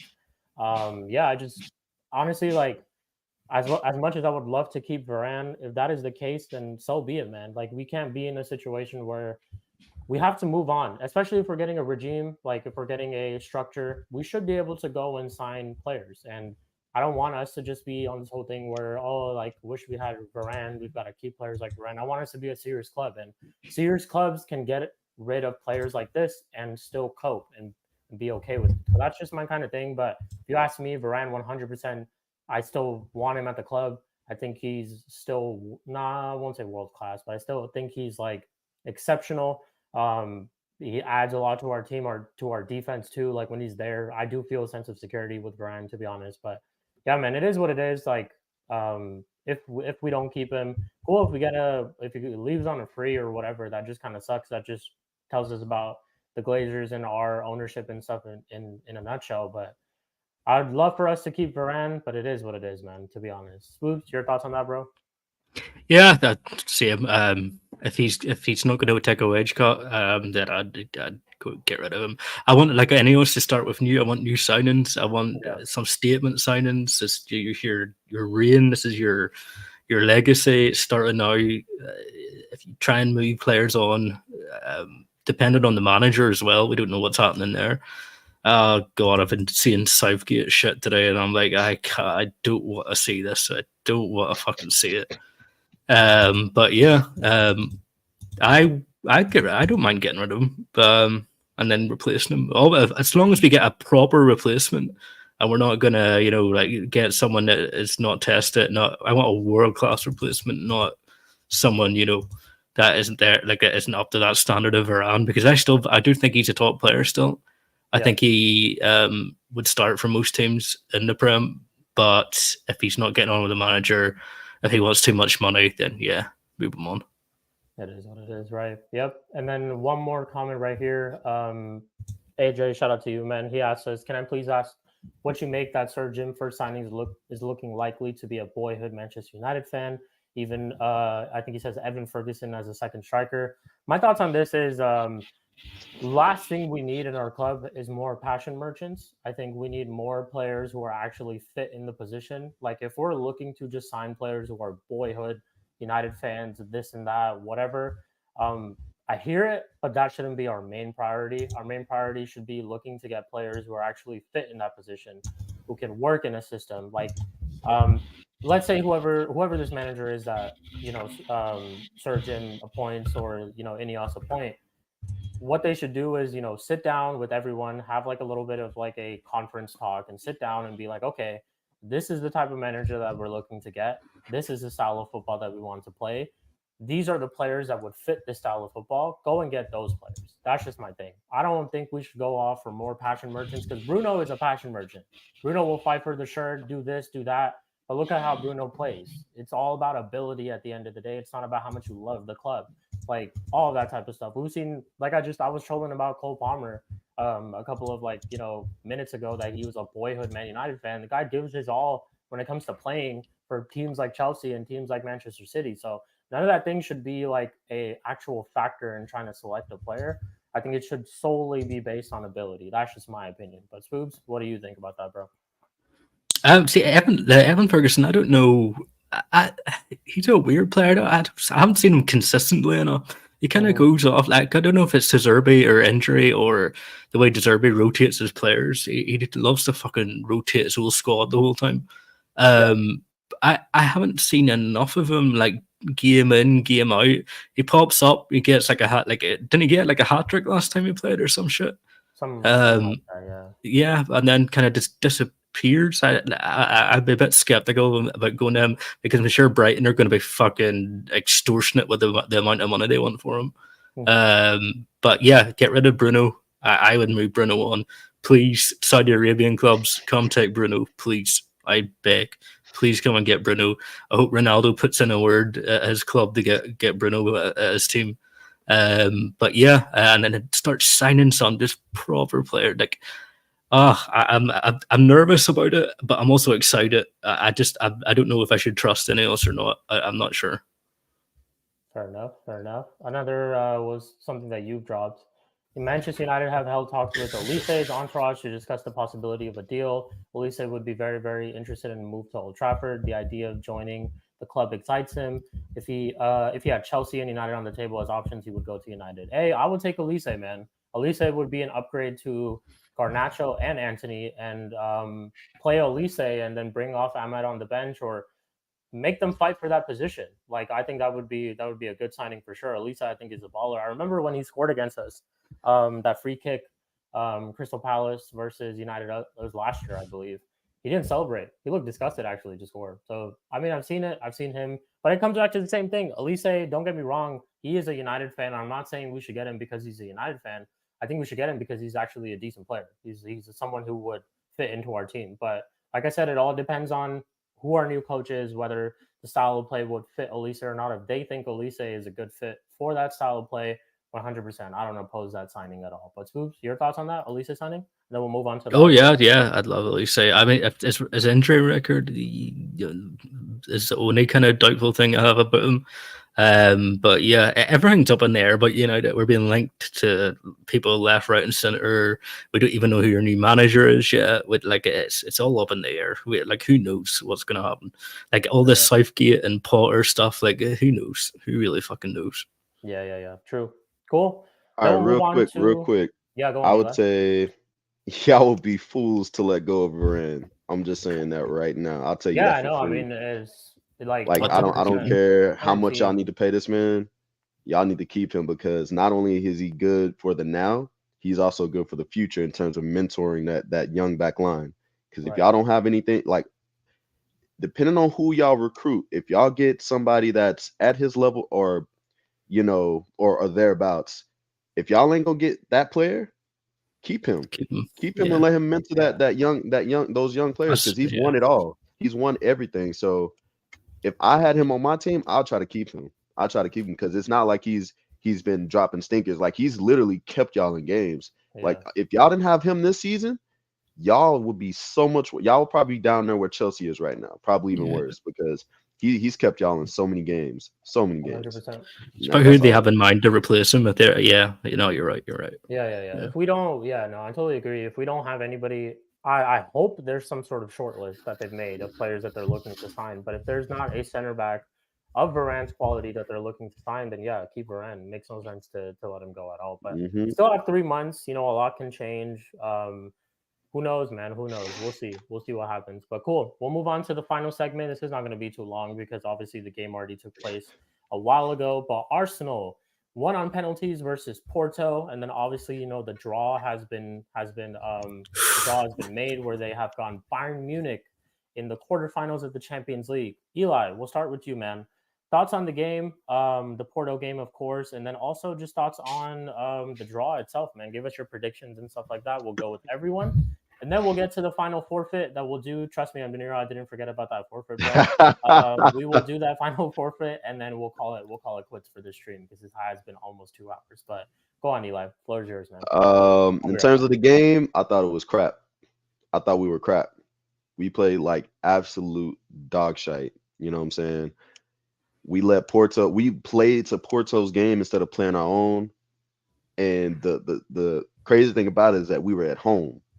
You know what I'm saying? We can't play like that against these type of teams because they like a better team than Porto, let's say like a team that plays exactly like that but has better quality, i.e. Inter Milan, i.e. Atletico Madrid. You know what I'm saying? We give those teams those chances, they take advantage of it, we're out. Just like that, you know what I'm saying? So we gotta perform better. Yeah, quality from Odegaard, the little you know what I'm saying, with the little shimmy and pass to Trossardinho with the goal. Keep saying, my boy Trossard, start him. Even if it's not on the wing, play him centrally. Better than Havertz. You know what I'm saying? It's not even a question. It's not even a question because what did Havertz do again? Yet again, didn't show up when we needed him most. You know what I'm saying? So I'm not trying to hear all this. Oh, Havertz is he's getting better. Oh, he's doing a job. Oh no, we never should have got him in the first place. You know what I'm saying? We could have, for the amount of money that we spent for Havertz, we could have easily got a Kudus and a Madison at the exact same time, and our team would be miles clear. We would probably be 8 points clear. You know what I'm saying? But we move. It is what it is. It is. We gotta deal with the predicament as we see it as we see it as of now. And we're through to the quarter. We're through to the not quarters. We're through to the. Is it the quarter or is it semi? I keep forgetting. Oh, in the Champions League. Yeah. It's the quarters, right? Because it's the quarters, right? Yeah. So we're through to the quarters. So we still got we got Bayern next, and then we got the winner of Madrid and City. So, I mean, we got one of the teams that I wanted to see. I can't lie. I wanted payback. And I also wanted to, I wanted to see what our team is made of because apparently, according to these top gooners, they already got us reaching the final. You know what I'm saying? It's ridiculous, man. The shame, the amount of shamelessness from these fans, yo. Ridiculous when we ain't won jack squat in Europe in 30 years. I don't want to hear it. I don't want to hear it until I actually see pits, so I got to see pits in the air before I start believing that we got this in the bag. And it's not like this Bayern team is just going to, roll over and let us, just beat them down. Even though Man United almost beat them, they're currently in a good, decent run of form Bayern Munich is right now.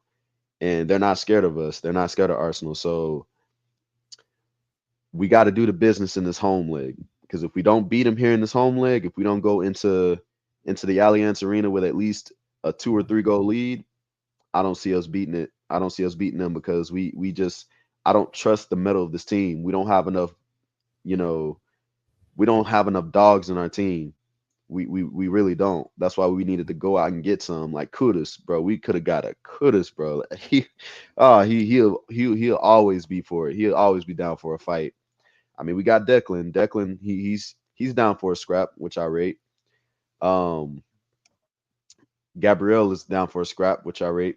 But outside of them 3, everybody else is just soft. They all soft. SAWFT. Soft. You know what I'm saying?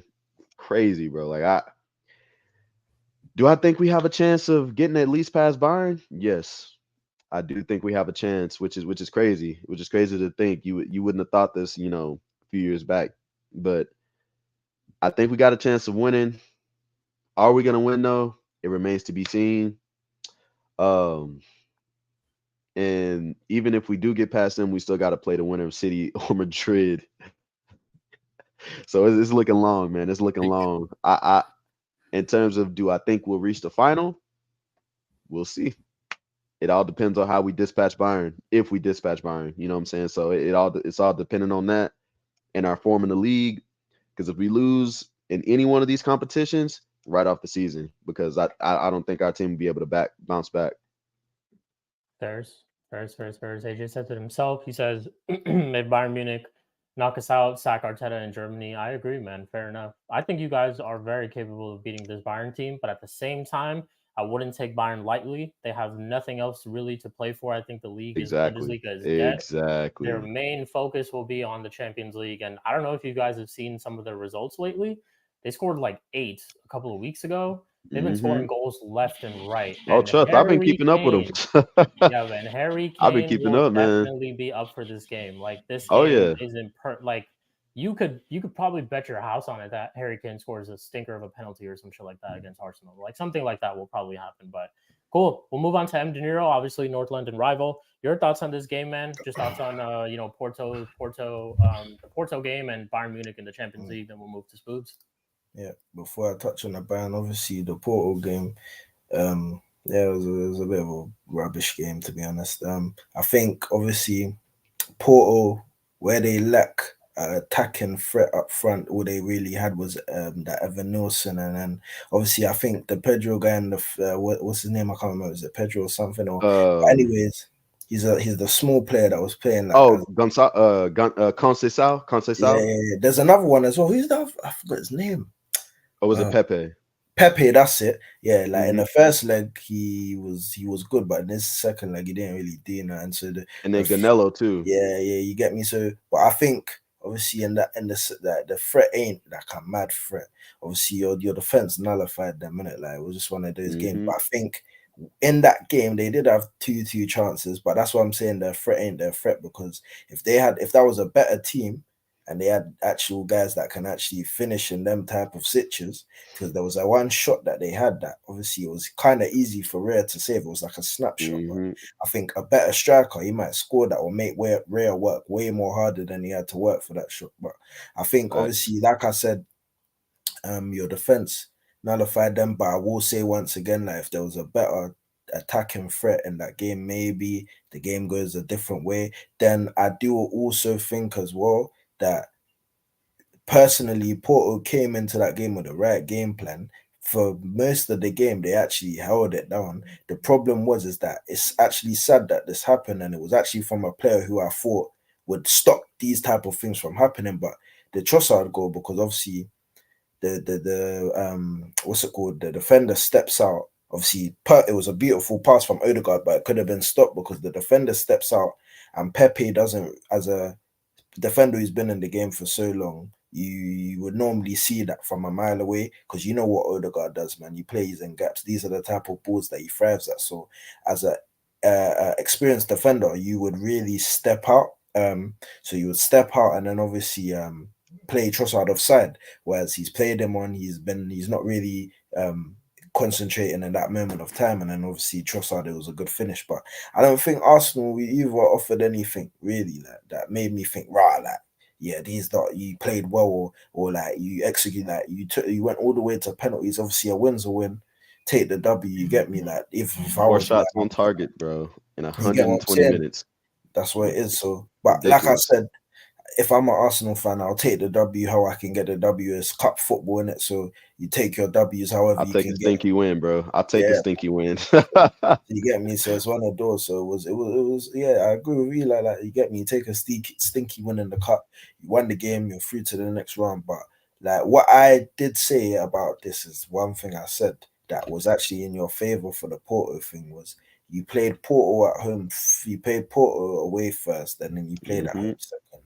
The problem I think you have with this Bayern Munich game is you play at home first, then you play Bayern second.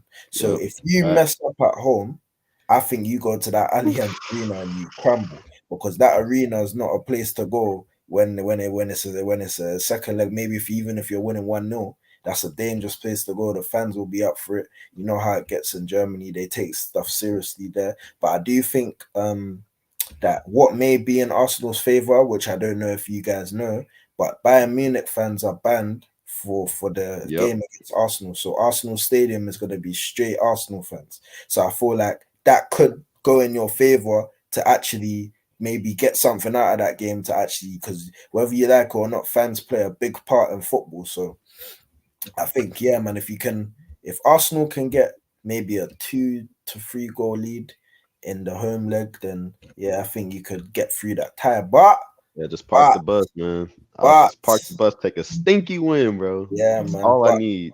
But I hear the but. But the observant, the obviously I did the what's it called, I did the elegant M Dinero in that chat there, tried to be nice. But let me tell you something, you get knocked out in this tie straight away. Man's telling you this from now, so don't have no hope. The stars are not aligning for this. You're done. Secondly, I'm telling you, no matter what you guys do, even if you win at the Emirates Stadium, in my opinion, yeah, you're gonna rub out at the Allianz Arena regardless. Because my dog Harry Kane, you get me, he's gonna do it for the guys. Obviously, he's my dog for that game, and then obviously when they get through, I want him to get knocked out straight away, and that's the reality of the situation. I don't want Harry Kane to win nothing, and but this is the thing, like, bro, like I do think that, yeah, man, like your club is done. You're not gonna win nothing this season. Obviously, you're gonna get slapped by City in the league. We'll get to that. Obviously, I know you're gonna do whatever predictions, but you're gonna get slapped by City in the league, and then you're gonna get slapped by Bayern in this cup tie. And then, like I said, we're gonna sit in the court of Mud Brothers and discuss your sorry cries and tears. So yeah, big up the goofers, man. Big up the goofers, man. Your thoughts on the game? Oh my days. Yeah, I didn't think Porto were going to win. I don't think Porto have enough going forward. Not as I watched some of Porto's like group games, and I could see that defensively they're pretty solid. But just going attacking wise, they just don't have enough. I'm not gonna lie to you guys. I think Arsenal beat Bayern, and I don't think it's going to be tough for them. I don't. Bayern don't sit back; they come out to play, and I think that suits Arsenal. I think Arsenal struggle against teams like Porto and Atletico that kind of sit back and play that sort of football. Those dark arts, like those are the tough games. You got players throwing themselves all over the place. They'll take every little second they can to waste. I think you guys beat Bayern. I do. Now the next leg, I don't think you go through, but against Bayern, I wouldn't be surprised if they won. And when we do our predictions, I'm going to be making it for Arsenal to win. But yeah, big up Arsenal. Fair enough. Yeah, we'll do because obviously we're in the international break right now. Excuse me. We will be doing the episode next week on next Monday. So I guess we can do our predictions for like the upcoming games then. But we'll move on to, because I do got to close out pretty soon. But everybody who's been in the stream so far, it's been a great stream, obviously. First time I've been using some audios and some clips and stuff like that. But thank you guys for all tuning in. AJ, H, everybody who was here earlier. I think it was AK, C Nayak, Warrior J was here, TJ was here. Shout out to all y'all. Hassan was here too. Shout out to everyone, man. But we are moving to the final segment, which is basically the forfeit challenge. So if you guys don't know, we do this thing called the Ultimate Mud Brother Forfeit Challenge every single week. This week, I think the panel can agree, and you guys in the chat can agree too, that this week's Ultimate Mud Brother Challenge goes to, got to do a little bit of the audio right here. It goes to M. De Niro. So M. De Niro is basically the one who is getting chosen for this Ultimate Mud Brother Challenge. So yeah, man, well, I don't know. I gave you a choice. It's either a shot or a chili, whatever you have. Definitely grab that real quick because we will be doing that right now. And then whenever, yeah, no worries, bro. Whenever you do grab it, I will. I got another audio for that too. But yeah, man, thank you for everyone who's tuned in so far. Appreciate all y'all, man. Let's see someone else's comment. It says he's pissed. How many shots is to do? 3 shots? Just one. No, we're not trying to kill the guy. I'm just having on like on a Tuesday randomly. Bro, you see how excited Spoobs got with that? He was like, "You give me shots, man, dude." Shots. It could have been us, bro. It could have been us. Yeah, Spoobs is a crook, yo. Just being a crook. He wants me to bring this up again. Eli, he wants to know your thoughts about Wolves, man. What happened in that game? Oh, they got beat up, bro. Yeah, I don't know what else to say, man. They got beat up. They did, like, man. Fair enough. Like basically, Wolves play good football, but in turn, that leaves spaces open, you know, and for teams to take advantage of, which is how we beat them, and that's exactly how Coventry beat them. They took advantage of those open spaces, and they had enough quality to be able to pull it off, even though it took them to the very end in order to see it out, but they still got it over the line, and at the end of the day, they deserve to go through. I mean, I can't be mad at that, you know. Yeah. But you know, I'm still gonna rate my boy Gary O'Neal. I still rate him very highly. But if Coventry play the way they did against Wolves, bro, we're in for a tough game, bro. Bro, that's what I'm saying. That's why I said don't sleep on them, bro. Don't sleep on Coventry. Just because y'all got them don't mean y'all going through. Yeah. Question here from H2. He says, quick question to Eli. You have us in between the Bayern Munich game, so he's referring to Villa here. Could you see yourselves being tired going into the away game? Yes and no. I think there's probably going to be, I wouldn't say too much rotation. So I think what we're going to do is we're going to try to go for it early, so that way we can take off players and rest them for the game. And then what we're going to do at the Allianz, depending on if we have the game won or not by that point, you know, be it 3-1, 3-0, 2-0, whatever the case may be, we can just sit back and just soak up the pressure and hit them on the counter. So it just depends. It just depends. Tuesday, Sunday, Wednesday. Yeah, I mean, I don't think they're going to be tired, because I think, you know, with this, luckily we've had this 20-day break. So that's basically like a whole month that they've been off, you know what I'm saying, in terms of football. Like, yeah, they'll be playing like indoors games, behind doors games, but I think they're going to have enough energy to see this through. And plus we got players coming back, i.e. Tommy Yasu is going to be coming back. What's the name? Thomas Partey is going to be back. Urian Timber is going to be back. Hey, De Niro. Ready, man. He's ready. He's ready. But yeah, I think it just depends, man. It's all about momentum. So we'll see in it. Cool. Fair enough. All right, De Niro, you ready, man? The moment of truth. One sec. Let me just mix this up quick. All good. This guy Scooby, I just want to let you know too. This guy Scooby wanted you to take 3 shots, bro.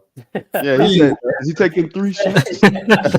But he got so excited, bro. He got so excited. I was like, look at this kid, bro. He's trying to kill my brother. Yeah, you don't have to. Yeah, that's a good amount. I was gonna say you could even take less than that, but yeah, I'm not gonna have you doing something crazy. But yeah, cool. This is a decent amount. One shot of this, lads. Good. Yeah. That's good. Cool. Whenever you're ready, man. Whenever you're ready. That's it. Oh. Did you see De Niro's fucking class of spice over there?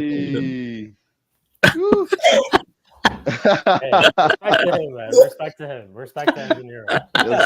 Yes, sir. Hey, he took a shot of that Saka peri sauce, if you know what I mean. Saka peri. Yeah. But yeah, hey, shout out to him, De Niro. He's absolute trooper. But yeah, man, thank you guys. This has been the episode 7 of the Mud Brothers Show. Obviously, M. De Niro is in the mud today, ultimate mud brother. But respect to you, M. De Niro. Like I said, you don't hide. You are a Spurs fan that I definitely rate. You don't hide from all this type of stuff. And it could have, Scooby, it could have been us. It could have been us taking this. Yeah, man. I ain't gonna lie. I was praying. Nah, I'm just kidding. I didn't care who won that game. It landed on the week that my team decided to lose. Yes. Yeah, so lucky for all of us, to be honest, because it's the international week, we won't have I don't think we will have an ultimate mud brother next week on Monday, but I'll come up with something. We'll see what we can do, but I don't think that we should do it regardless. But we got the week after that where we're back to Premier League football. Obviously Champions League and stuff is going to be in play as well. But yeah, I'm going to close out the episode. I'm going to leave you guys with that clip one more time to close it out. But before I do close out, you guys have any final things you guys want to say real quick before we do close out? Ten Hag in. Hey, Ten Hag in, forever may it continue, brother. Arteta in as well, man. Arteta in as well. It's all good. Spoops, anything that you want to say before we like, subscribe. Let's get Sheik to 200. Come on. He deserves it already. It's fucking time. If you're watching and you're not subscribed, you're a fraud. And you should get out. No, I'm joking. And go support everyone. De Niro, Eli's got his Twitch stream. If you want to like my stream, go for it. And yeah, just pick up everyone that joined us in the chat. Go on, Eli. By the way, there's 2 games coming out at the end of the week on the midweek. Rise of the Ronin and Dragon's Dogma 2. Make sure you tune into the Twitch. I'll be streaming both of those. Let's go. There we go. It's twitch.com or Twitch TV / Book of Eli. Is that what it is? Yeah, _ Book of Eli. I couldn't put it as is because there's probably a bunch of other people that have the name, so I have to add the underscore. So _ Book of Eli, and then you'll find me there. You guys send me the link privately sometime, and then I'll add it to descriptions of all our Mud Brother videos. Oh yeah, most def. Check it out. Yeah. Cool. M. De Niro, anything you got to say before we do close out? No, big up guys once again. Get me good show, man. Yeah, man. Literally, man's got something coming soon, innit? But obviously, completed it, innit? Then you get me. I'm gonna try. It's not to do, but I'm gonna still try and get certain of the panel involved in it. So yeah, when it comes, man. We there. Hey, whatever I can do to help, brother. Yeah. Shout, man. Cool. So yeah, thank you guys for all tuning in, everybody. We are gonna close out. I will leave you guys with this clip one more time. But yeah, we're gonna close out right after. But yeah, man. Thank you guys for all tuning in. And this has been episode 7 of the Mud Brothers Show. Y'all have a good rest of your day. Big up.